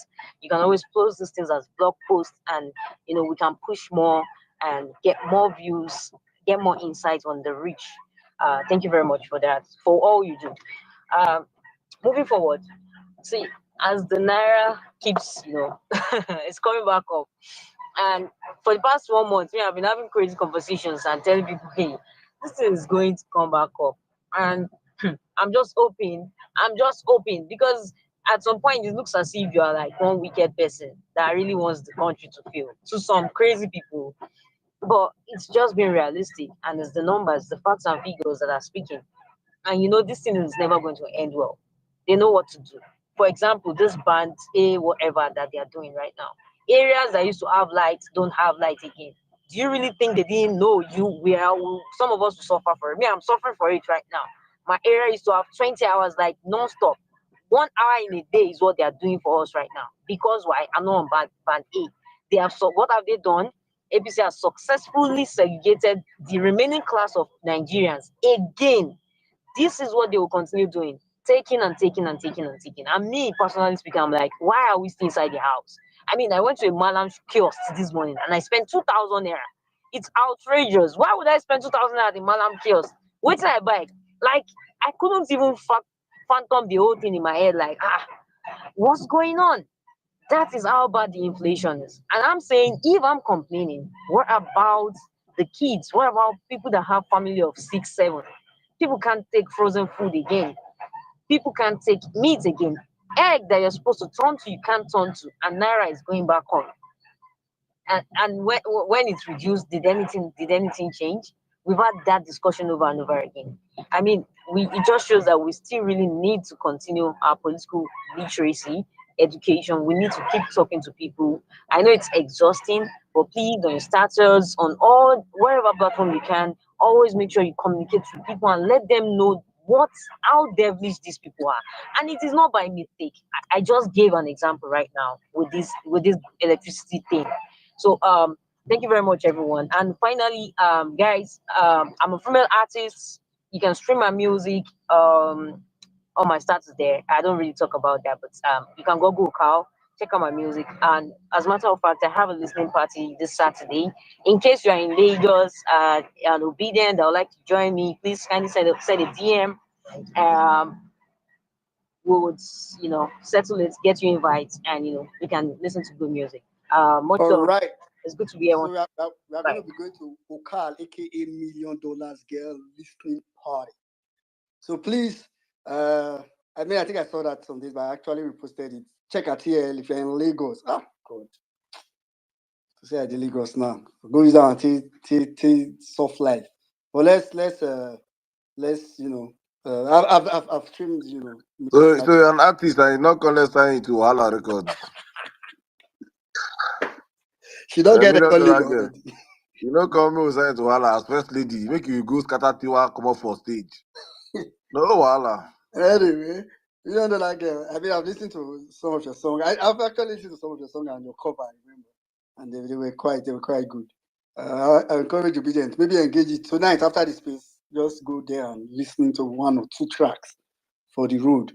Thank you very much. The only thing I do not agree with is that you said Nigerians can no longer eat frozen food. I'm going on this one. I'm going to help Tinubu speak. Tinubu did not promise anybody frozen food. What he said is cassava gari ever. Does that sound frozen to you? He said, is it for eba? Is it for gari?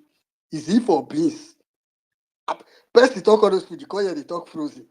A egg. A egg. Do they freeze egg? Just leave frozen food. Tinubu actually said when he was coming to give Nigeria. In fact, it's just that he has not even given Nigerians those ones yet. So it's very clear. Anyway, quickly, let me take Polonum has dropped. Yeah. Just Yusuf, are you there? Because this question I want to ask now. I want Yusuf, are you there? Okay, I don't think we have Yusuf. All right, that's fine. Let me just come to. I am. Okay, go ahead. But I think your line is breaking. I think network they deal with Yusuf for Sokoto. Oh, sorry. By Sir AA or Sir AA. Personally, I always have this.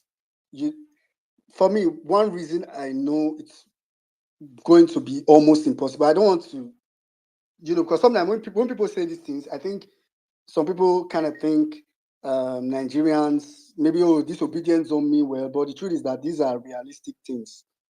I for one, I used to ask myself, if I want to go and invest in another country, I think one of the first things I'll look at is rule of law. I'm thinking, what happens? What level of protection do I have if I'm now, unfavored? Let's say something happened, I have to go to court. So last week, on Tuesday of VawulenceSpace, I said the only investors that Nigerians can attract now has to be corrupt investors that know they have the tendency to also bribe. For example, I think some days back we saw a video of a white, I don't know if it's a Lebanese person or, but a non-Nigerian, let me put it like that, somewhere in the north, taking pictures with some bandits, and the caption with that video was that he has gone to pay them for protection for his mining, whatever he was doing. So that kind of man now, he knows that that's what he needs to do.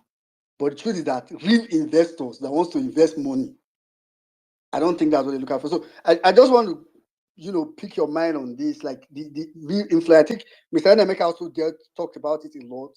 The impact of rule of law on the economy, which of course translates to Naira plunging. So what's your take on this?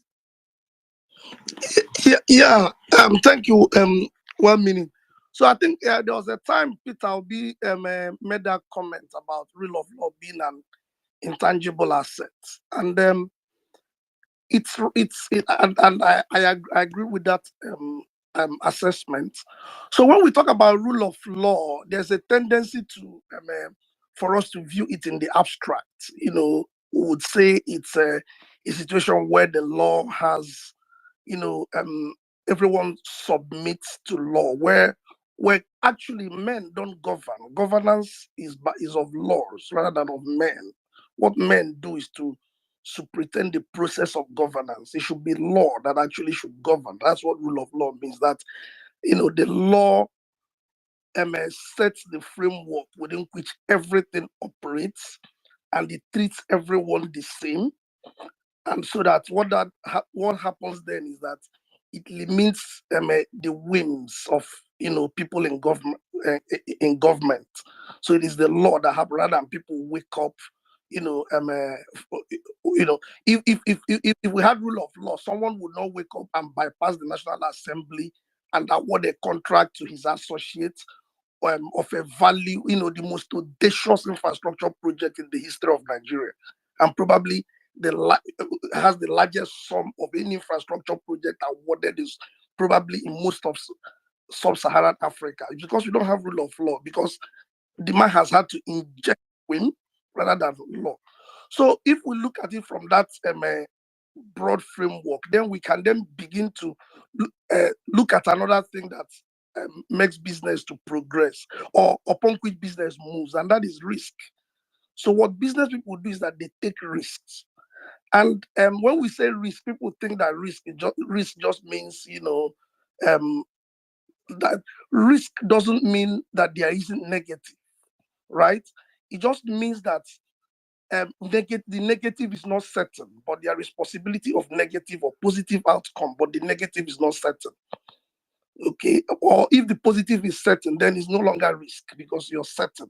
So there's a bit of business operates on certainty within an pursuing on certain goal, but it wants to operate on certainty. So what rule of law does is that it creates predictability for everyone. So there is certainty. You know what to expect. For example, when they did the petitions, it made a nonsense of everyone, lawyers and non-lawyers, because people were saying different things, and the court would do what the court would do is, because they were not following rule of law, you couldn't predict the system. So when it comes to business, while the reason that rule of law helps the economy is that, first, it secures property rights. And when we talk about property rights, one of the most important property rights, when we say property rights, people think it is building and intellectual property, thoughts. People, you know that if you bring an idea and develop it, people are not going to steal it or take the proceeds of your idea. So everyone is encouraged to generate ideas, right? But also investment, when you're sure that your investment stays, because there is something called sanctity of contracts in business, in the business world. You know that whatever business that you do, that things will not change because governments have changed, or because someone in Kano thinks differently. For example, if we have like this, I go back to this Calabar contract, because I am really, really upset with regards to that project. So that's why it's always playing on my mind. But okay, now they've given that contract, or awarded that contract. So because it has not followed rule of law, someone can wake up tomorrow, a new administration can come up tomorrow and decide to review it and cancel it. So it creates a lot of uncertainty. So business people do not want to put in their money where they know that, they don't know what to expect, or where they know that the government is not bound by law. Because one of the things you do, as a business person, you can't ruffle feathers with the government that regulates you. So one of the things that foreign investors would want to know is this a country where there's rule of law, or would I come in and put in investment? Any person can wake up tomorrow and change the law, or then I would then begin to fight with government. And if you go to the courts would not enforce the law. They would do what the government of the day has asked them to do. So this is one of the practical effects. Even internally also, for example, one of the reasons the Nigerian mortgage industry has not developed, which is one thing that is very, very I'm passionate about, right? Because in Nigeria, you see people who would do civil service 35 years, paying rent for 35 years, and they still die not owning a home and not living well for their children. Whereas mortgage has helped many countries to create a system where poor people can own and build wealth through, paying down for the house slowly, and then they are able to build wealth, and then they can use it to borrow money and start business, or even when they die, at least they know that their children will start on a better footing than them because they would have inherited property. One of the reasons why the Nigerian mortgage industry has not developed is, one is we don't have a central credit registry system, right? So that's understood. But the other thing is because of rule of law. If, for example, you create sell a house on mortgage, and if someone defaults, you'll be in court for 30 years, 20 years. And what And what the court in Kano pronounces will be different from what the guy in Aba would do and all that. So these are some of the practical effects. But most recently in the international environment, there's also another drawback that absence of rule of law has created for businesses, and that is reputational risk. So Nigeria is actually has a reputational risk element. Some companies actually, no matter how the prospect in the Nigerian market, they will not like to come because it creates reputational risk for them. Because you can't believe this, but there are counterparts who will not deal with you because you deal with Nigeria, because they think that you would have exposed yourself to bribery and corruption. Because what has happened in most foreign, especially in the Western world, places like the UK, they have the UK like Bribery Act. US has what they call Foreign Corrupt Practices Act. So what these laws do is that, for example, under the UK Bribery Act, if you are a UK person or a UK registered business, if you are involved in bribery or anything that looks like corruption, even outside the UK, for example, in a place like Nigeria, you can face criminal trial even in the UK, or you can pay fines. So the point is that because Nigeria is a place where there is no rule of law, there is bribery, there is all these funny things, it creates reputational risk and even operational risk for a lot of organizations, a lot of companies who would have been ready to bring their money. For example, I saw photographs with Bayo Ogunlesi of infrastructure partner that's now, I think, BlackRock. They will not invest in Nigeria. There's a reason why they run away from some developing countries. They will not. That's photo. I saw people writing that they are coming to invest in Nigeria. They will not. Nigeria poses a reputational risk for BlackRock. They are not coming because there's so much opacity in what we do in Nigeria. So these are some of the ways that this rule of law thing affects the industry. Foreign direct investment would not come in. People are not energized to, think about developing intellectual property, doing businesses. In Nigeria, people have sent proposals to governments, including my brother Nemeka here. I know some that I've discussed with him. Send proposal to government, they will not do it. They will not, send a proposal for like a joint venture. They will turn around and do it the criminal way so that they can loot money, but then they would circumvent you. But you can't try things like that in countries where there is rule of law. So, in my view, these are the ways that rule of law has practical effect, and there's a reason why a place like the UK, for example, with all its imperfections, but there's a reason why every business goes there. There's a reason why almost every arbitration, international contracts, where people would choose that it will be governed by English law. It is because of rule of law. There's a reason why the US currency remains, regardless all that other competing currencies have tried to do and all their geopolitical adversaries have tried to do. There's a reason why the US dollar remains, the dominant medium of exchange. Is because of openness, transparency, rule of law, that backstops the dollar. The dollar is not backstopped against any asset other than the faith and credit of the faith people have in the United States and its honor.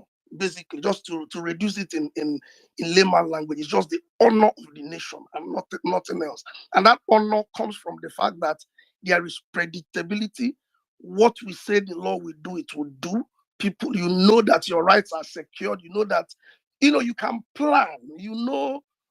But the problem with Nigeria is that there isn't rule of law. If this one comes, it throws in. Okay, look at what has happened in Kaduna State. The guy went and got loans, and he has been discussing with people because part of the elements of those loans was to energize investments. Now that is being reviewed, whether for political reasons or because he didn't do it right.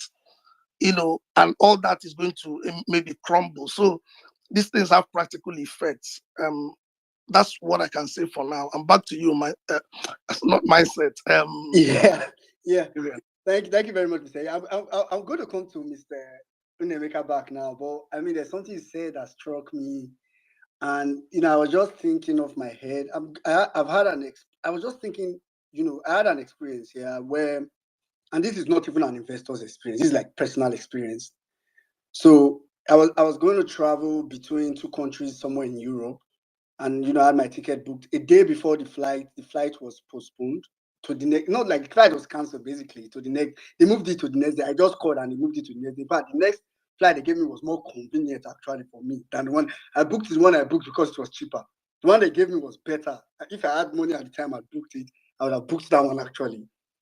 And I went and I came back. If you done things around Europe, you know that if your flight is cancelled, probably some of you don't also know.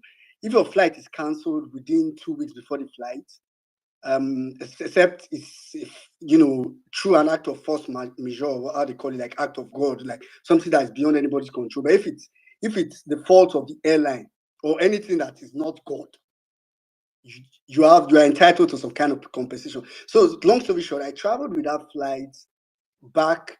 I traveled when I was supposed to, the next day. Then I came back. It was return flight, and because I knew I was entitled to this, all I had to do was send an email. Of course, the airline initially wanted to just say, "Oh, we are sorry, it was not our fault." But when I insisted, and I was like, I really don't care.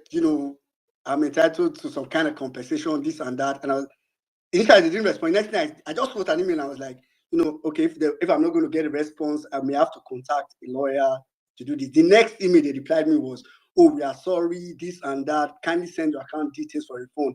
And they refunded me an amount that was more than the money I used to book the flight to and fro.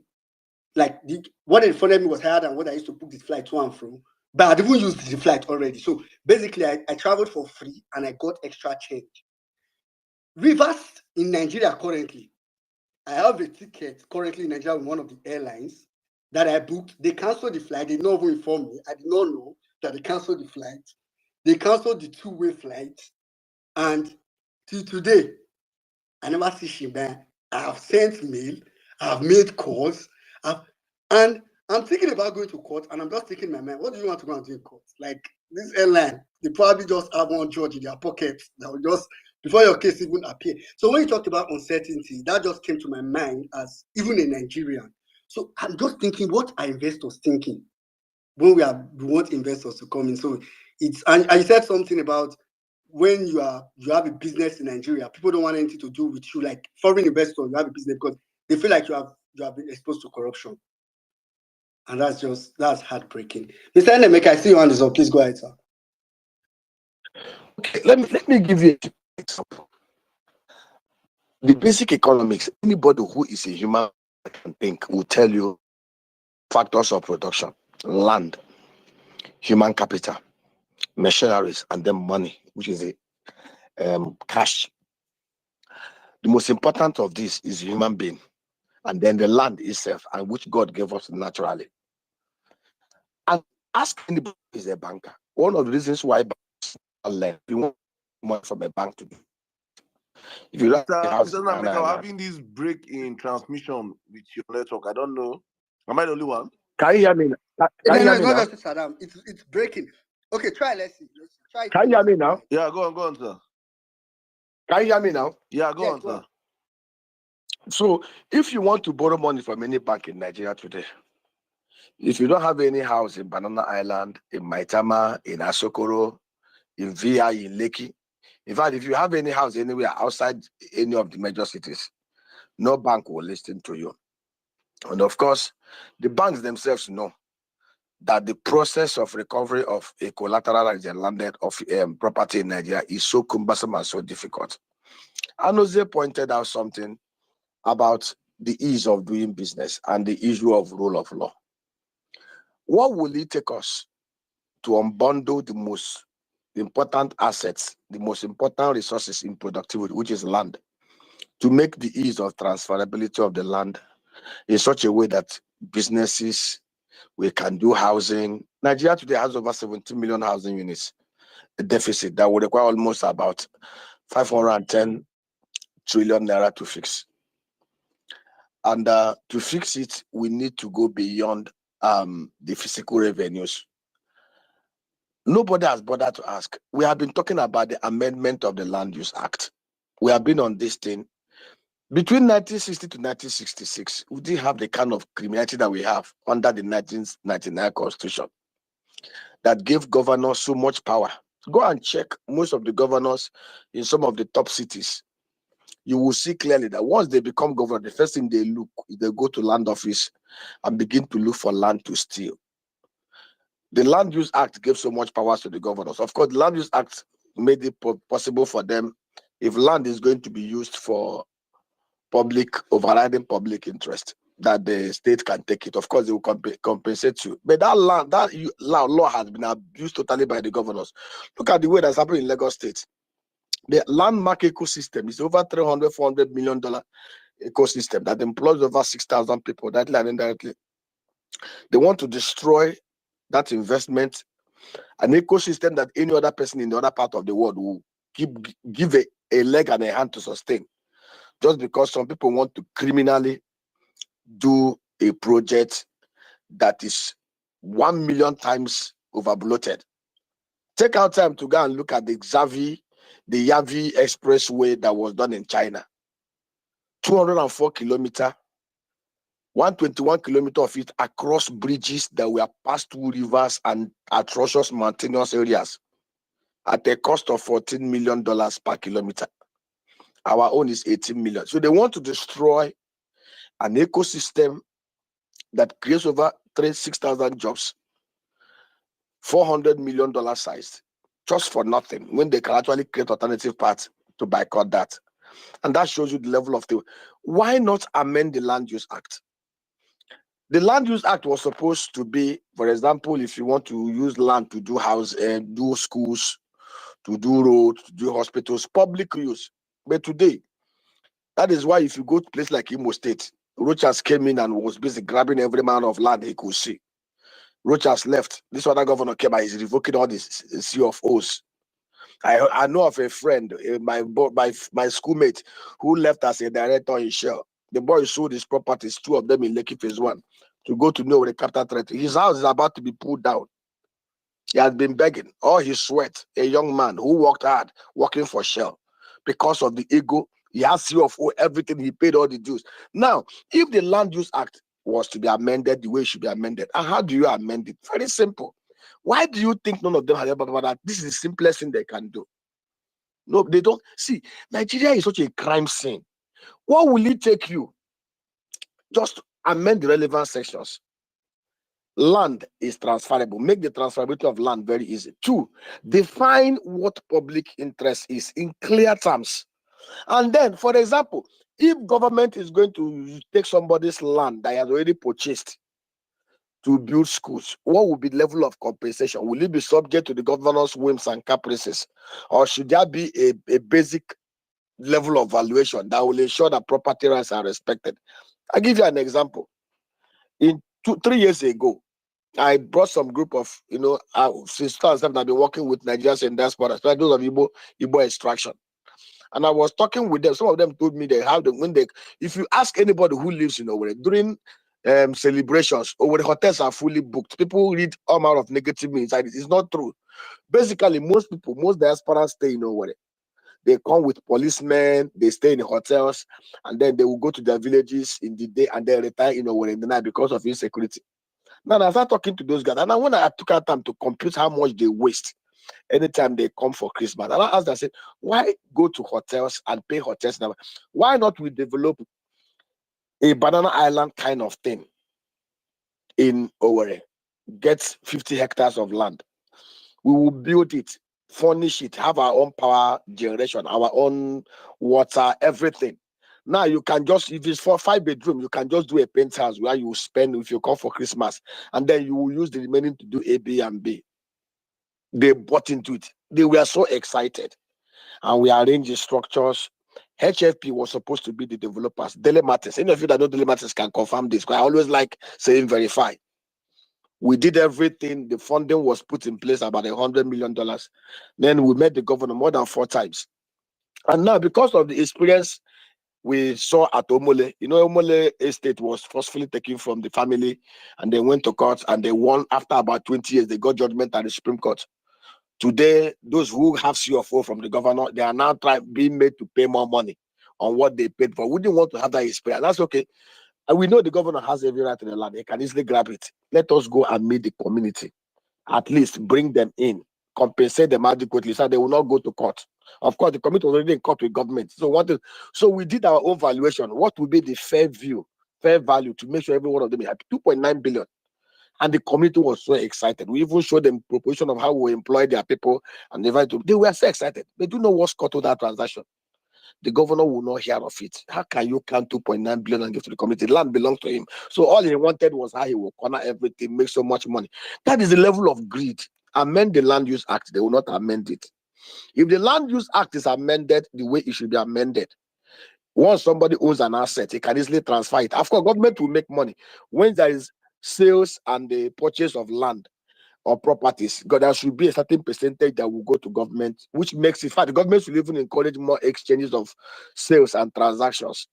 But that land belongs to that person in perpetuity, and banks can easily foreclose and change ownership within 2 weeks. If we do this, a lot of transaction will happen. I'm a banker, so I understand this.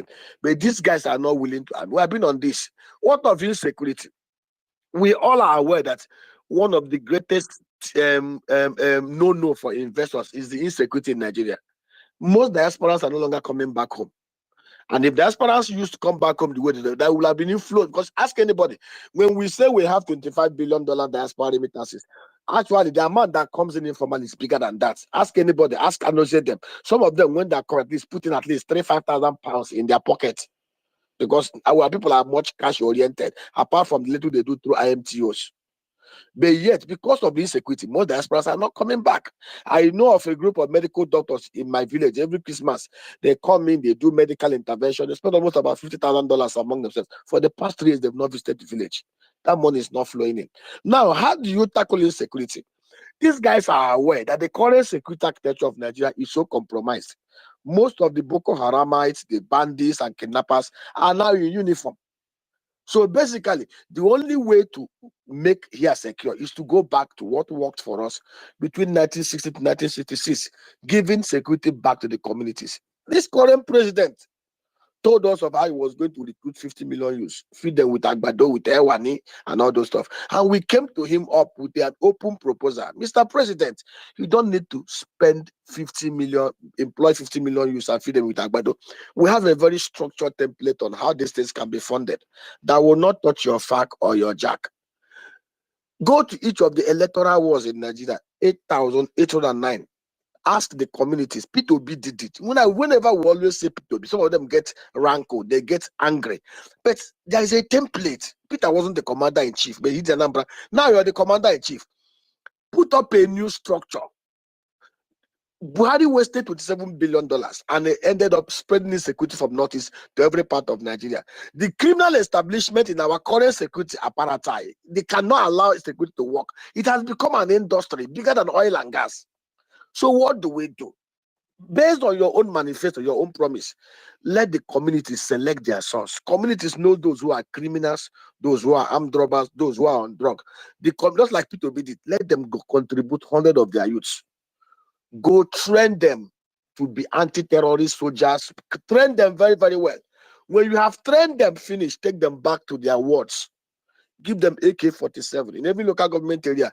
Get in Nursing and Proforce and Nord to produce 4 armored personnel carriers and 3 machine gun mounted trucks, 40 motorcycles in every electoral ward, and 2 nursing trucks. We've done the numbers. It will cost us $3.5 billion as capital expenditure. The current expenditure to run this thing will be about $1.6 billion annually. In fact, you will pay them very well.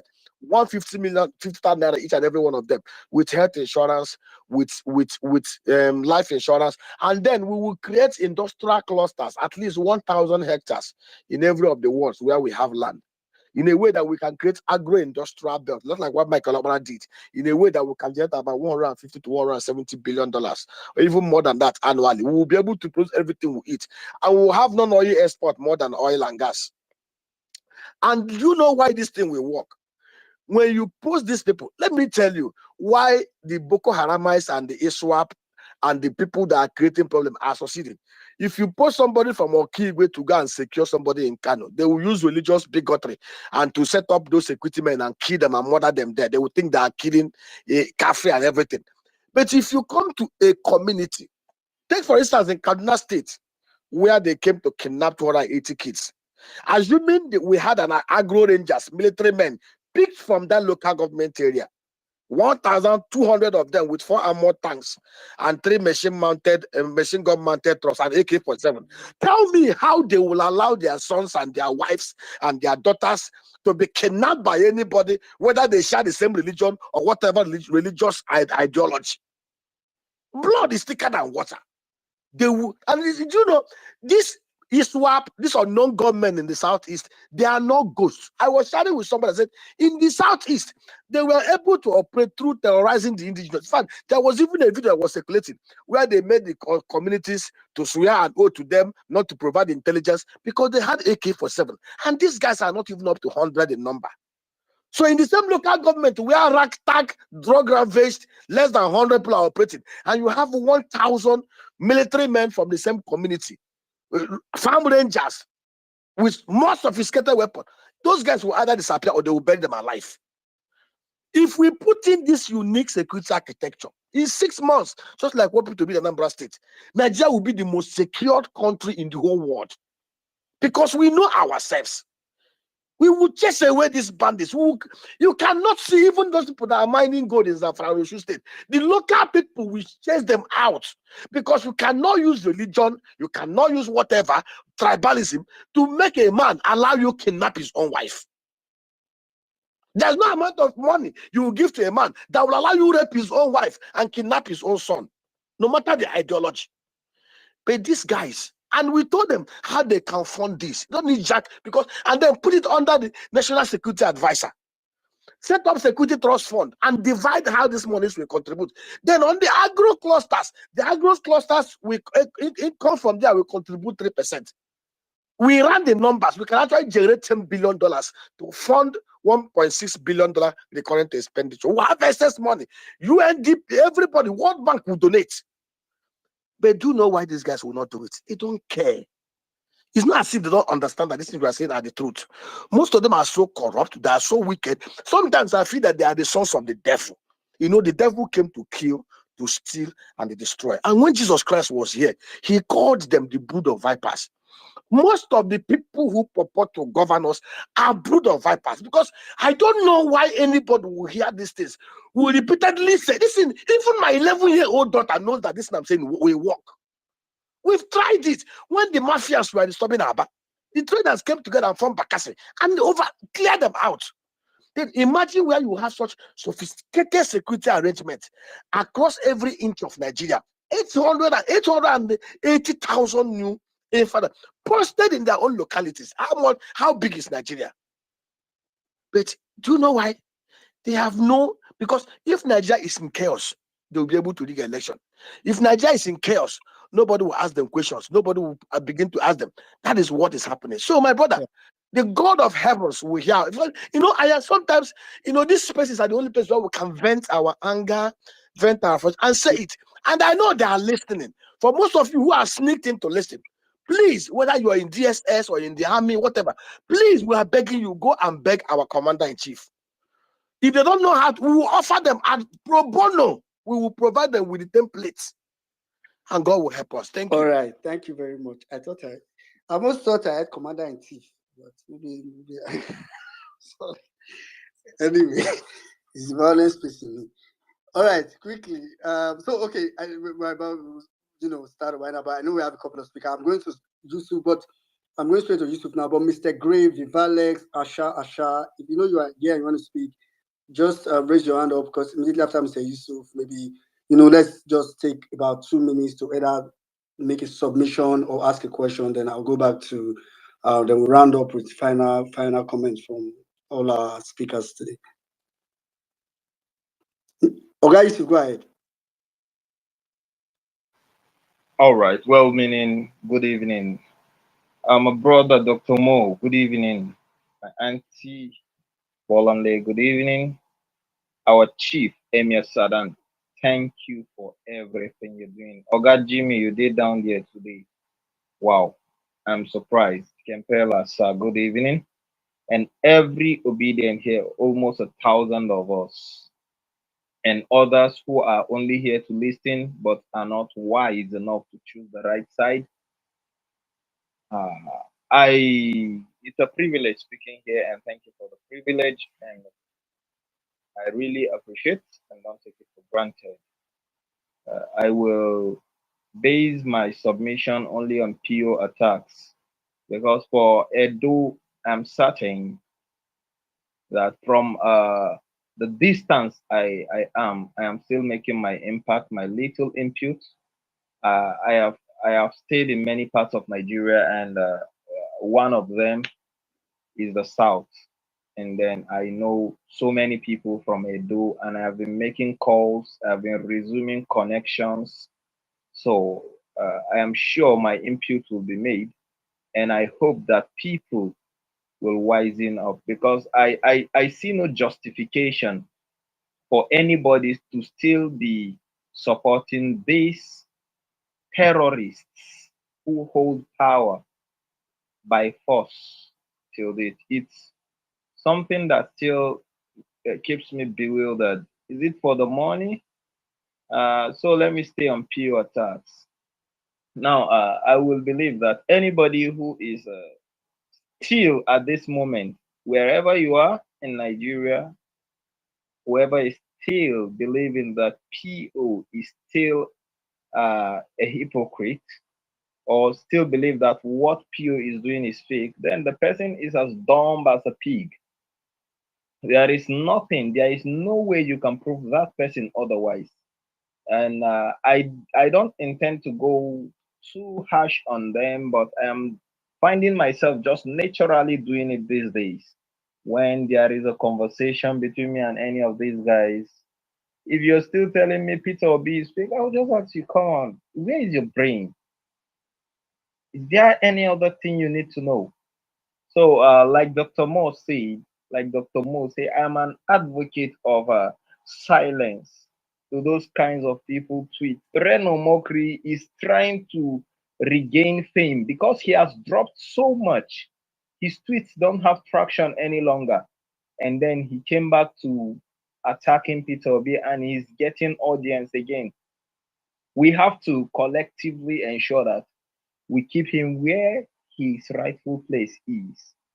And other people as such, we should just learn. Let's practice in our quiet place. Let's practice neglect. Let's practice snobbing. And then let's try it up on X and see how these guys will go quiet. They want to build fame using our name so that they can also have a voice in 2027. But I guarantee you that if these guys don't get that fame, they are as useless as whatever you can call them. So let us just keep them in the place. However, I I will keep I will keep encouraging every obedient in your little way. This is a collective effort. This is a collective effort. Just don't go too mega, but make sure that the five people you sit with, you initiate that conversation. You let them understand who Peter Obi is. If you don't have the money to go to a radio channel to broadcast it, be the radio yourself. Just sit down. If you're in the north, we have Teburin Shai. You sit down there where you're taking Shai. You just initiate the conversation from nowhere. Just pick politics. When I'm riding on my way, I take people, I will give you a lift. If I see that you're of good age, voting age, I'll give you lift. And then I won't be fast, I'll be very slow so that we will discuss for long. Before you may be going only a kilometer, away, but I'll make sure we spend 30 to 40 minutes on that road so that we will discuss and then you will see reasons. So with that, we will have a boomerang effect. Yeah. Before you understand, nobody can be deceived again. Yeah. And then if you see my tweet today, I am we're planning something very small. I have been calling Capital Sheriff Garzali CD. He's my good friend here, and he's one of the persons I trust as an obedient in Sokoto. So I have called him. I say you should come and join hands with me. Let's do something. And I can't say it on space for sure, but I'll be tweeting it as we go. And when they are detecting we are going to switch move, I guarantee you, just keep walking in the south. The north will be covered by Yeah. God's grace. I don't say much. I yield the mic. Thank you very much, Mr. Yusuf. Did you? I know not many may know you on the street with this name, this correct name, but if you've been around X and for some time and the obedience, you know the Jew. Thank you very much for that submission. All right, quickly, I'm going to go straight to Mr. Gray. Mr. Gray, are you there? So I just want to believe maybe, I know Mr. Gray, Vivalex, Asha, you guys probably are not the regular VawulenceSpace speakers, so you probably don't know how to raise your hand. But Mr. Gray, are you there? Meanwhile, big shout out to our brother, Motayo, Kaduna resident, is here on the space. And Miss B, that's my big sister, Miss Barriat, is also on the space. Big shout out to you guys. Okay, Mr. Gray is not there. Vivalex, are you there?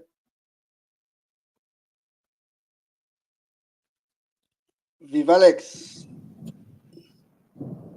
Yes, I'm here. Can everyone hear Yeah, me? go ahead. You have 2 minutes, please. Go ahead.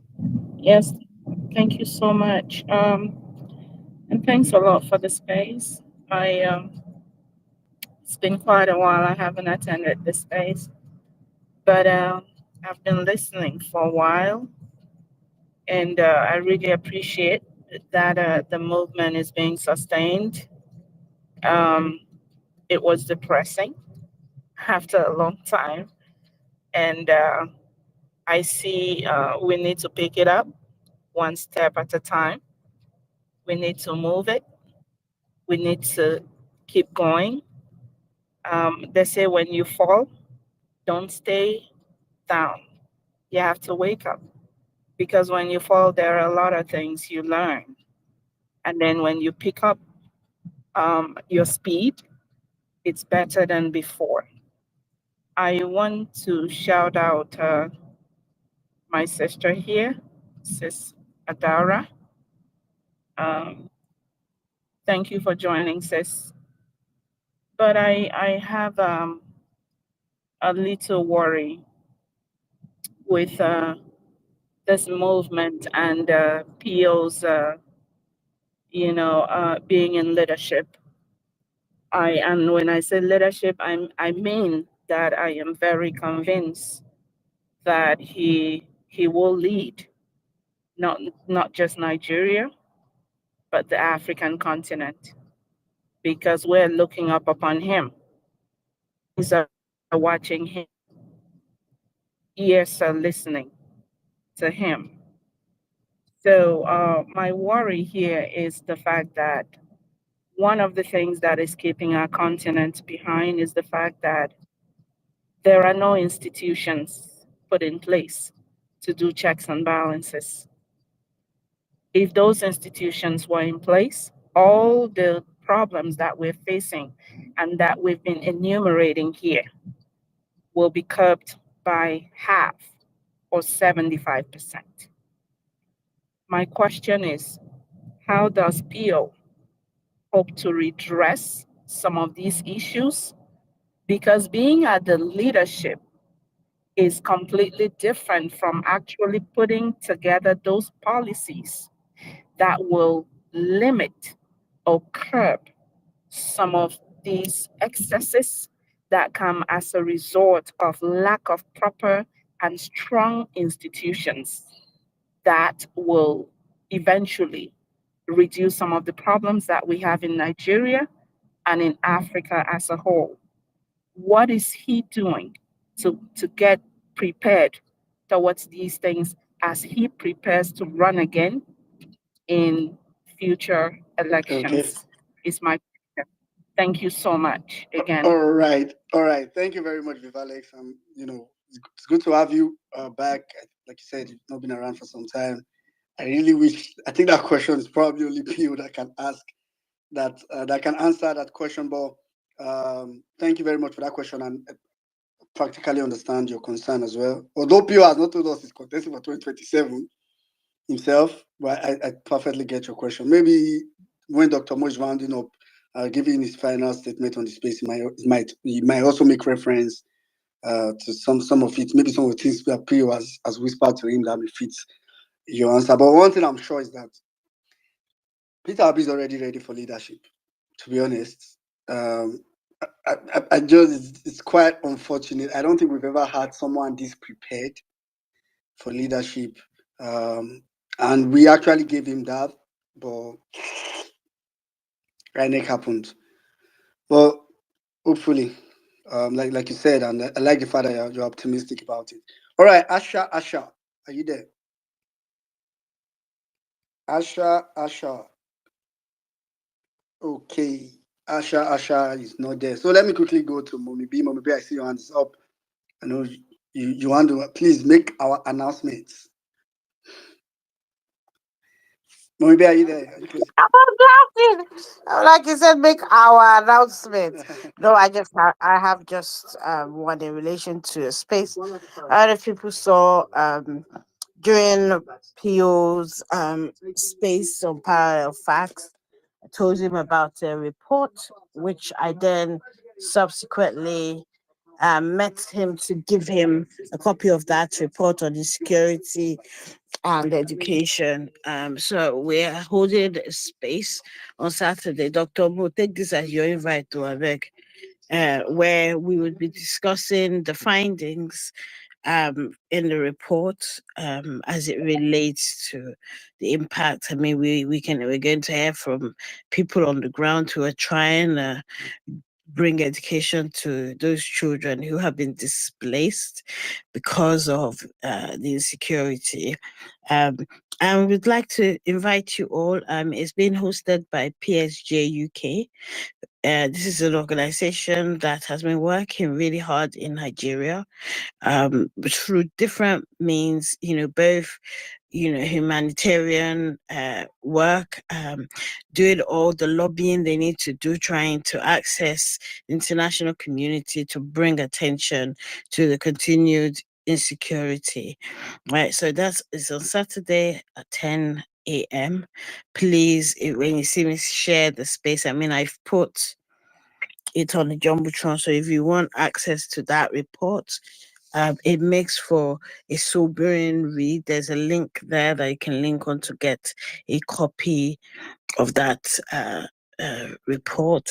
Also, just to let you know, I mean, we are in UK. We're going to have a candlelight procession because unfortunately our government is too busy looting to declare a day of mourning. Any other country in the world, if they lose 200 people on one day, right? They would declare 3 days of mourning. Niger just workers pass. The people are no longer, the value of life in Nigeria is next to zero. So we'll be having a candlelight procession, and I think the governor of the state will be in the UK, and we want to take advantage of that.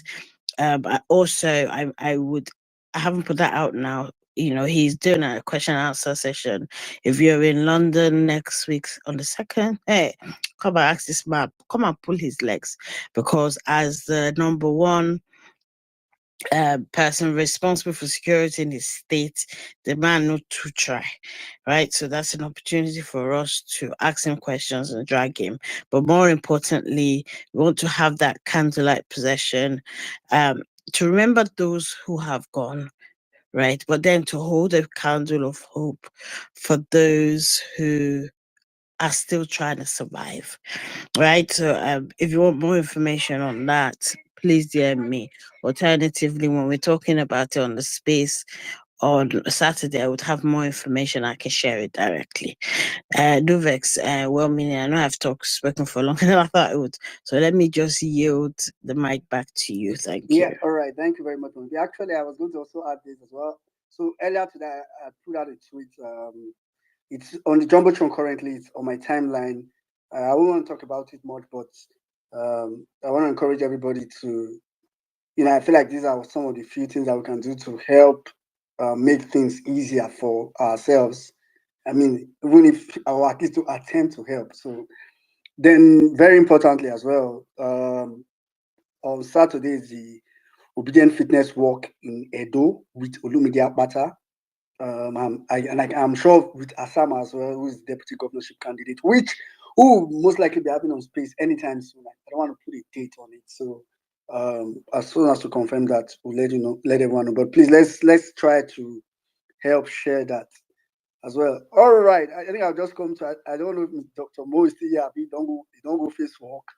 I'll just take Dr. Mo, AA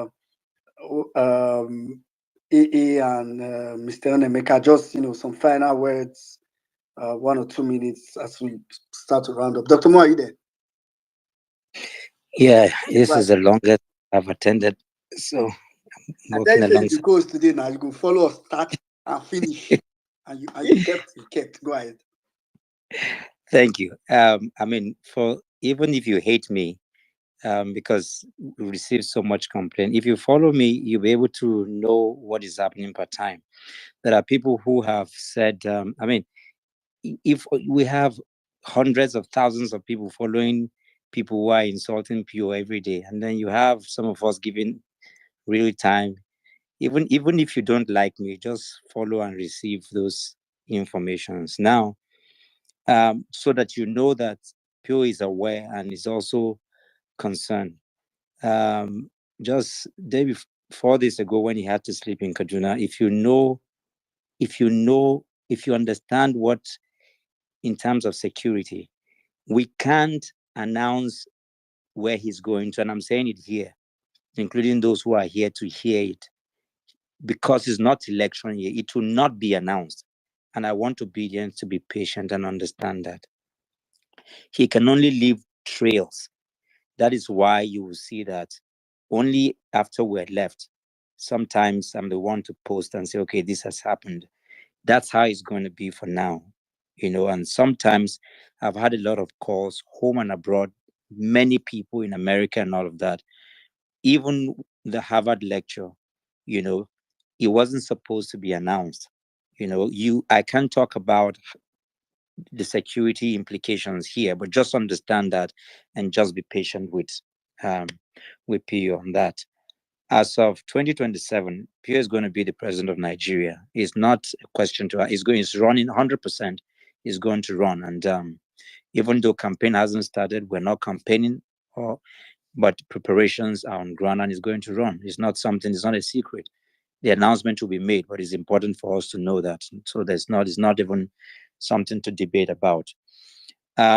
What is PO's responsibility to do? He will do it.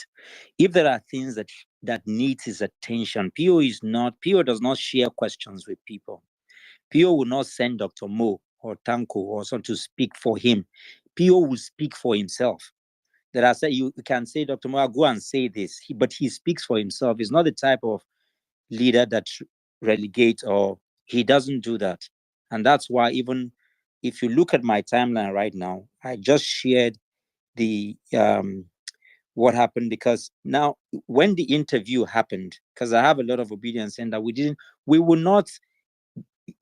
can't release the location where it's happening. It will not be done, and I need obedience, especially those in the media, to understand that once it's done, this is going to be for now, because you don't want to know.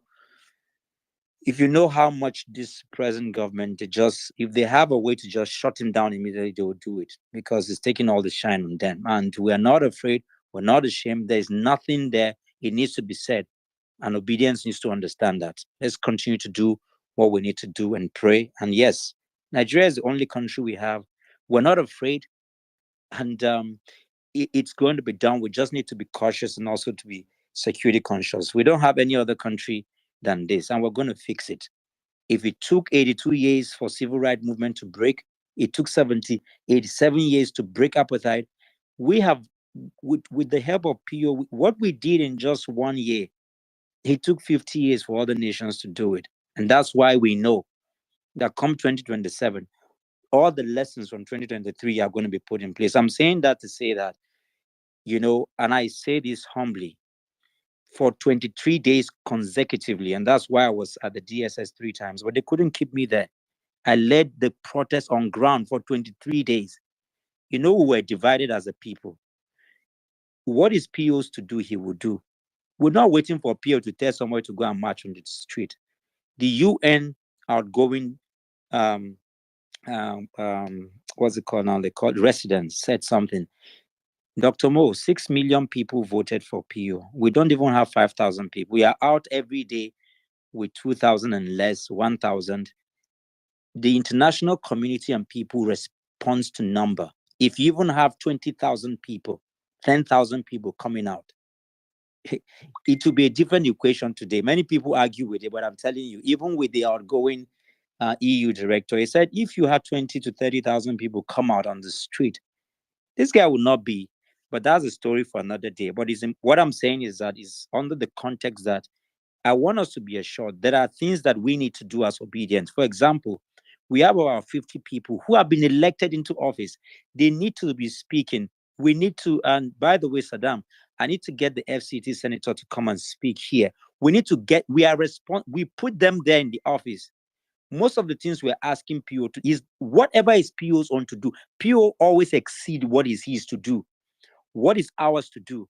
There are bills to write. There are things to do. We need to even help those. Many of them in the House are very ignorant. They don't even understand the articulation and attending to how even the proceedings of speaking. It's ours. We have professionals here.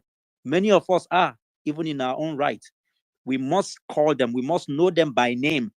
There are about 50 of them, senators, House of Rep, and we have them. It is our responsibility. It's not PO's to do. So we have to do them. And it's time to, Saddam, we're doing some things. We're going to separate our offices and departments and ensure that we do that. And so I'm appealing to obedience to just be patient and follow through and understand and do what we need to do. Lastly, as part of my submission, I used to hold some classes on Clubhouse, not here, but we will extend them. And based on one of the submissions that was made, how to know that any government is responsible, there are 2 things at the base level, which has been spoken here today. It has to do with the legal reform and civil service reform. They are baselines. Even if there are no infrastructure, human development capacity, there are no interventions of any kind. If those 2 things are done, you know that the government is serious. What that means is that the Bola Ahmed Tinubu regime does not regard, they are doing nothing.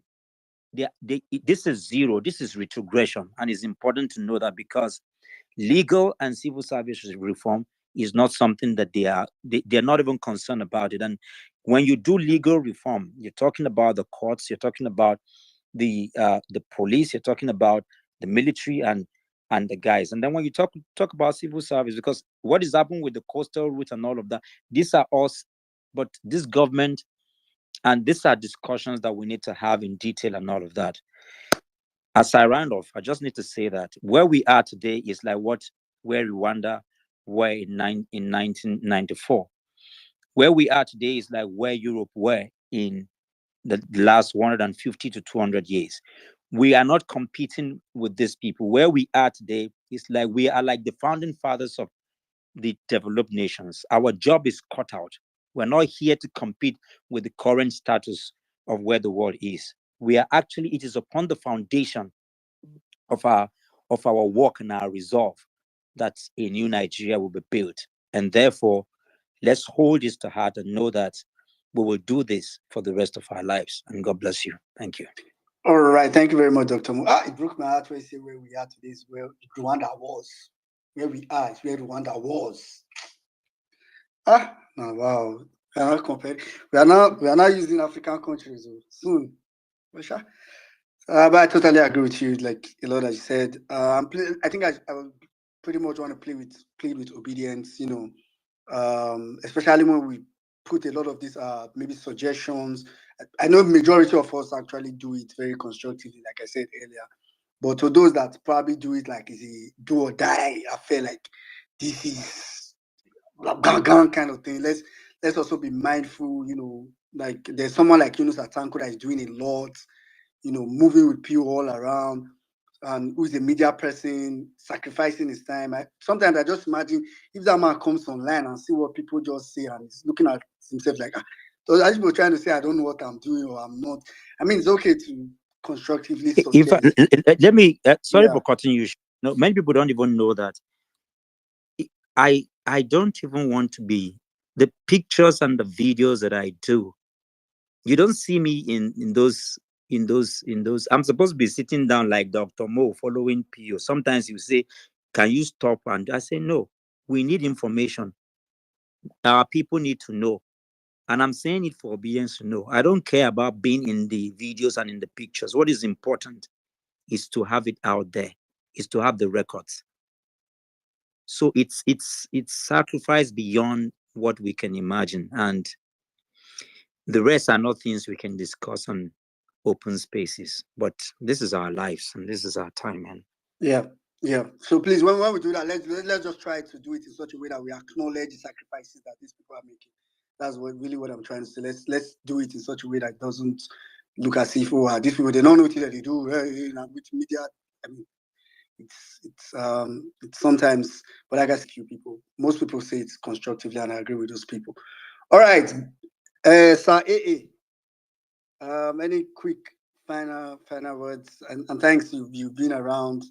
I think Mr. Onemeka has dropped now. Thanks to you guys. For me, it's a good space. Mr. A, are you there? Yes, Yeah, well, go ahead. meaning. Thank you, everyone. What do I say?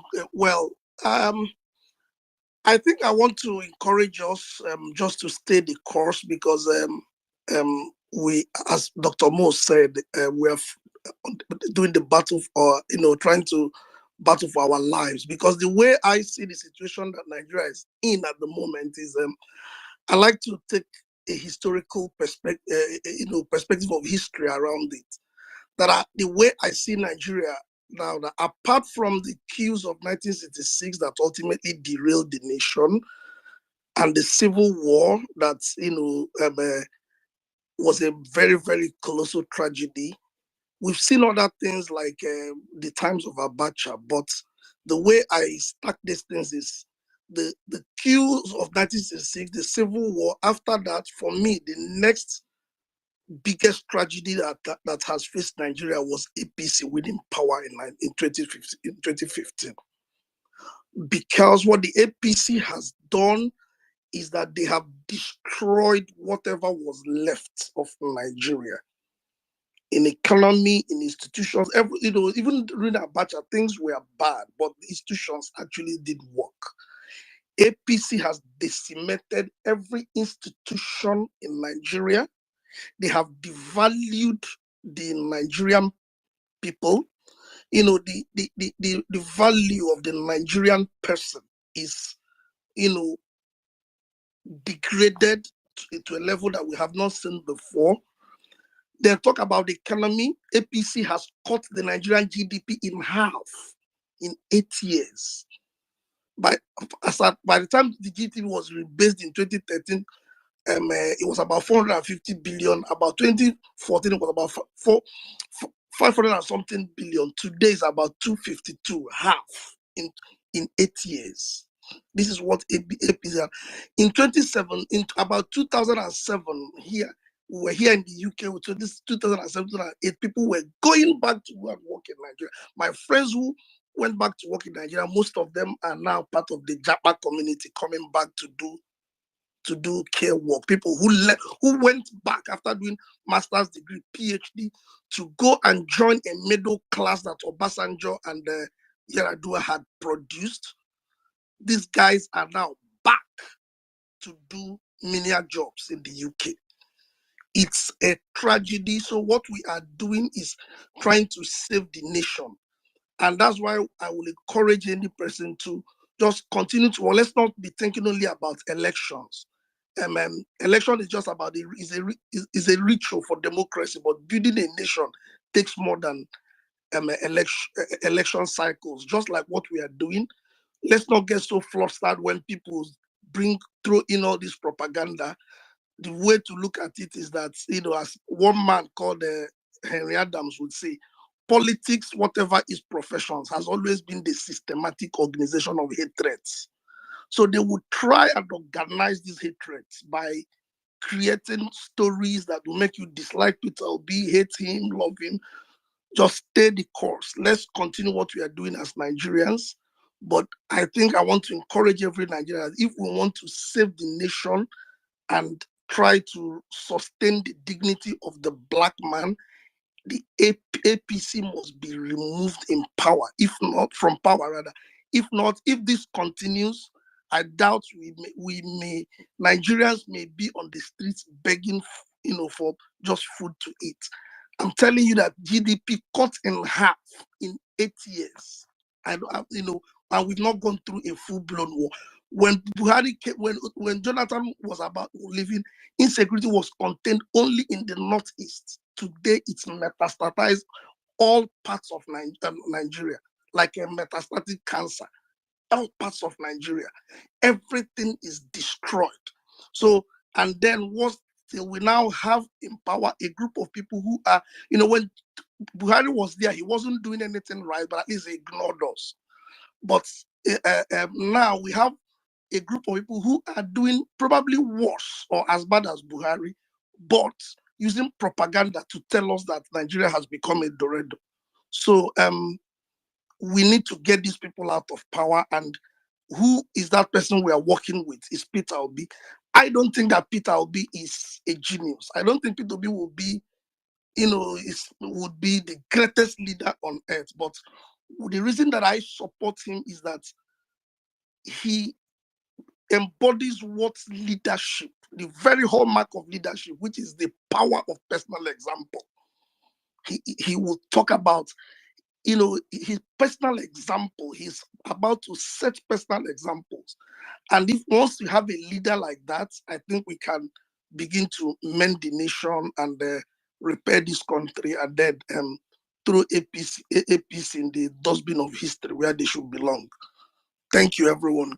All right, thank you very much, Mr. AA. When you were listening, the things that Nigeria has gone through that has been a shaping or bastardizing point, and you said it. I was waiting for you. I thought you would say APC.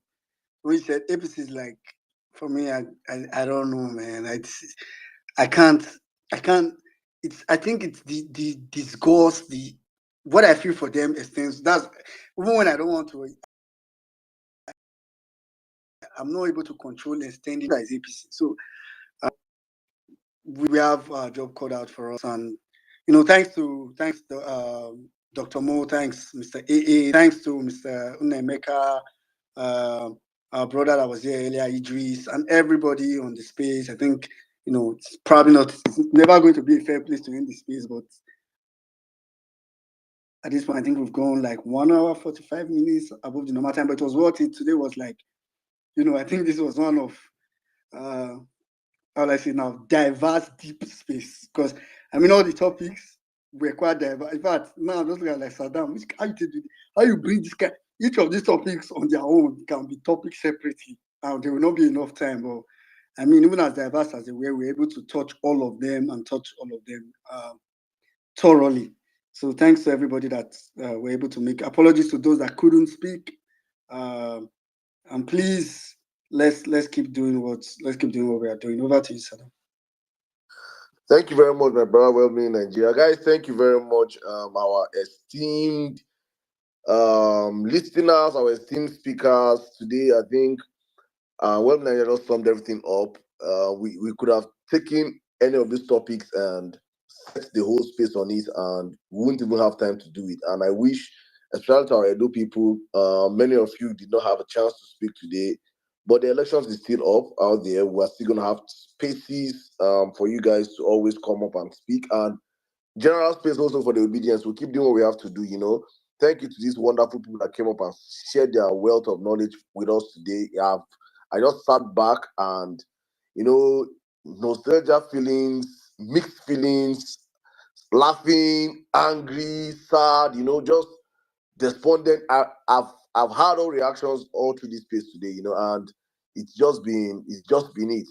So I really, really, really, I know I'm going to go back tomorrow and sit back and replay this space, because I always say this, that the replay value of the violence space is golden. It is golden. You will always come back and you will always get something from the wealth of knowledge that has been passed on this platform. Thank you guys for always sharing this platform with us. I am so grateful, my brother, Nigeria. Thank you. I can't, please, those that could not speak to that, as I always say, it's not intentional. It's just that we have to always have a time cap to these spaces. To all our speakers today, thank you guys. We'll be back hopefully next week Tuesday. But I just want to wrap up on this note. This is against so many people that have been in my DMs. Many people have reached out to me the past couple of days. Some people have reached out to me. Please, Saddam, don't say anything, don't say anything. But I will have to say something about this. I know many people also are on this platform really trying to listen and ask and wonder. You see, in this movement, I will start from the fact that for the past 2 years that the violence space have been up and running, we have successfully termed this platform an obedient echo chamber. And it's not as if you have been a violencer from day one, you know that we started these spaces having different views. We used to have APC people on this space. We used to have PDP people on this space. We used to have this banter. The space used to be hot. At the end of the space, people will be going back home. These people, it is the same thing they say every single day. So it got to a point whereby we asked ourselves, what are we really doing here?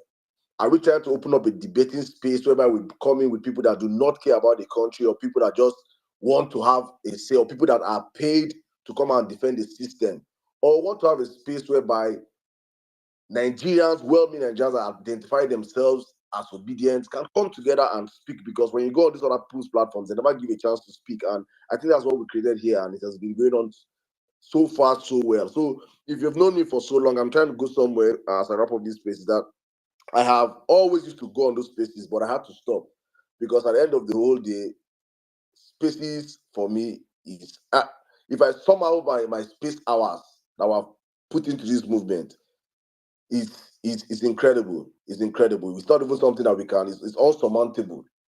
So I have space fatigue. My brain itself, they shake to go on space. So alone, the one I spend on violence space alone is enough. I just, if I get space trauma, if I see space itself, I get space to, my body, they shake. You understand? So I cannot even, so most times we don't understand. So I mean, all these spaces, you don't understand back-to-back years of spaces. There are time we're doing 5 spaces a week, and back-to-back hours. The time we're doing spaces, 14 hours. Crazy times we did on this space, pushing narratives, defending the movement. So for some of us on this platform, and with that we grew so big, and we got enemies. We got enemies from I became the enemy number one of the children of the roasted corn and the PDP, because by God's doing and by the fact that you guys understood the message we're doing here, Violence Space has been the biggest political platform in Nigeria. Bar none. And we have been doing the numbers back to back, the interactions, the kind of minds that come up here, the kind of conversations we have shaped here, the places this conversation has gone to the point that we can categorically say and state that the Aso Rock Villa itself is tuned into this platform. They know of the violence space. So when you go to the cyber crimes unit division, you go to the DSS, you go to the Interpol, they all know of violence space. Go there and go and ask and verify. They will tell you. We grew and we have done great things, and we'll keep doing more. And so with that, we became the enemies number ones of PDP and APC people. And at the same time, unfortunately, some obedience. Because as I will always say, in this movement, we are grouped with different kinds of people. We have the good, the bad, the ugly. And with this violence space, some have reached out to me personally and said, Saddam, it is spoil work for us. Many people would have used the obedient movement to do so many crazy things, but there is a space that will drag you. There is a space that will call you out. There's a space that will bring you to check, no matter how many billion of followers you have. Because I'm not in this movement to make friends. Neither am I here to chase clout. Neither am I here to become celebrity or star. Those that know me outside, that know me, with the little fame or with the little name that Saddam has made, if I'd gone back to what I was doing, I would not get fans. I would have monetized what this movement is.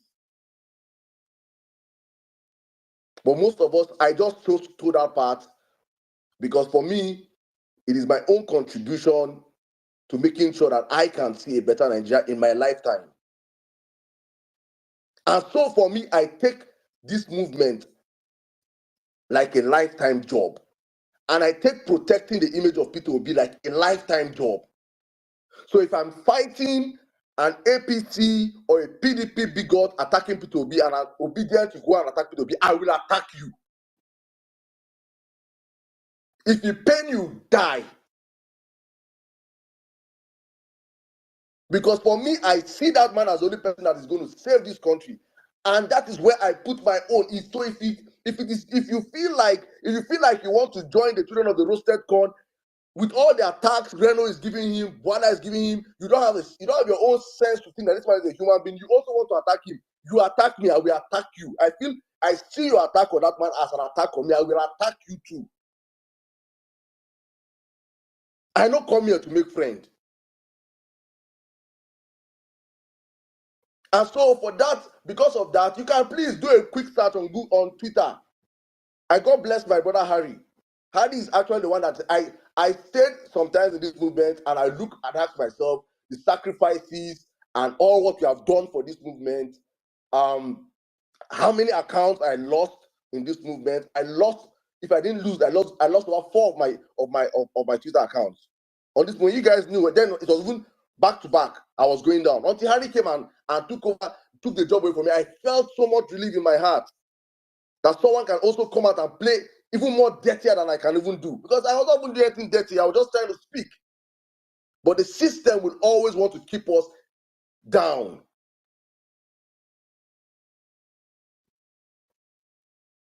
And so for that, the past couple of days, I have been, and I'm saying this, I'm addressing, I'm going straight because maybe I'm in my DMs and I'm not I say no. You see me for the past 2 months, for the past 2 years, you can insult me, call me Saddam, you're a bastard, Saddam, you're mad, Saddam, you're this, Saddam, you're that. I don't care. I chop APC insult. APC open spaces on Saddam. APC open spaces on VawulenceSpace. APC open spaces on us. It is a normal thing. It is back to back. I'm used to that. But the moment you come for my reputation, me that I know on this platform, I have platformed virtually all the Labour Party candidates that came out and asked. Sir Kempela is here. I platformed him. Do I have your number, sir? No. I don't even ask. I don't want your number. I don't ask people. I don't ask people to anything. I don't do back channel chat with politicians. I'm not coming out to claim that I'm wealthy or something, but I'm contented with what God has given me. And I'm saying this one more time because one idiot, one very stupid, very, very stupid idiot that thinks he can go on Facebook, speaking up and down, calling my name up and down, that he's claiming and obedient. I'm saying this, I'm not going to call your name, but you know yourself and you have friends. Go and tell him. If you have guts, tag Saddam and call criminal. Anywhere in the surface of the earth, I will pursue you and I will find you. And I'm saying this openly as a challenge to any person, obedient to APCO, PDPO. If you have anything on Saddam, bring it out. Pastor of the roasted cornhead is going to face his own. Every single person is going to face their own. You can insult me, but do not come for my reputation. I'm saying this once and for all. You come for my reputation because I'm doing what you don't like. You can insult me. If you come for my reputation, I will follow you anywhere you are legally.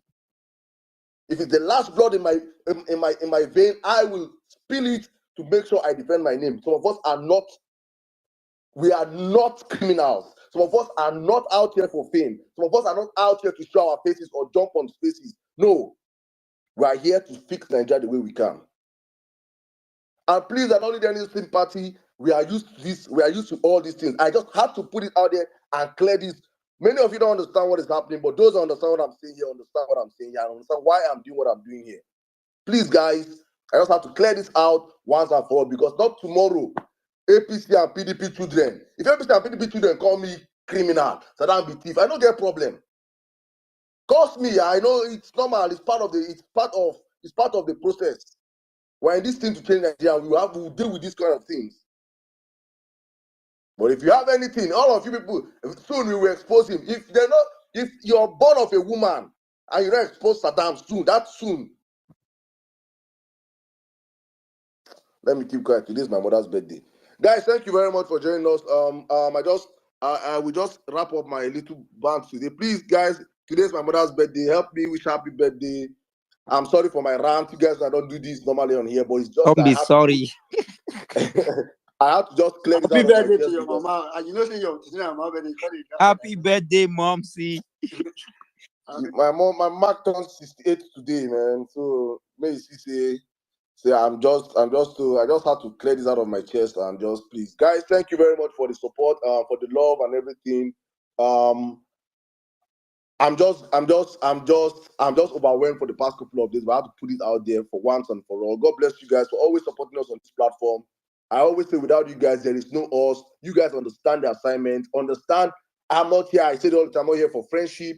I'm here to help build Nigeria. If you're working with us, we work together. But if you come for P2B, I will come for you. No vex. That's why I see my life. I'm not happy where I am. I want to be in Nigeria also chilling.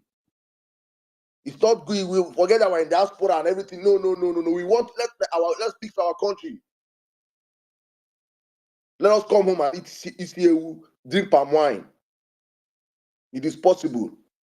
That man is passing through a whole lot. He can do better, yes.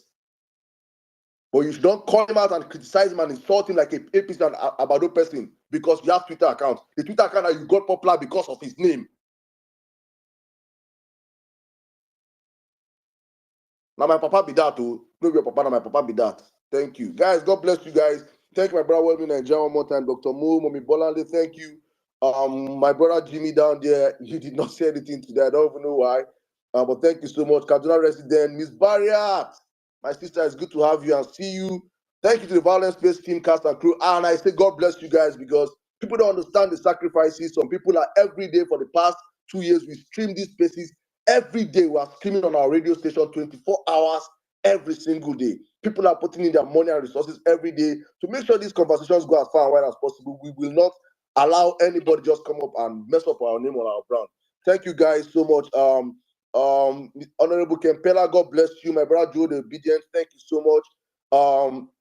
Barrister Julia, thank you. Non-conformist, my brother, thank you so much. Omega XD, Naomi, Anka Dede, Dr. Hekena, Liberty Champion, Mazi Injenje. Thank you so much, sir. Saddam, I'm so sorry. I had parent meeting today with my kids. I'm so sorry. Violencers, I've been listening. That's why I've been listening. I'm so sorry. I had to attend to the boys, man. I'm so sorry. But yeah, back to you. Thank you very much, brother. Thank you. God bless you, Jared. I hope they're all good. Thank you. Thank you. All right.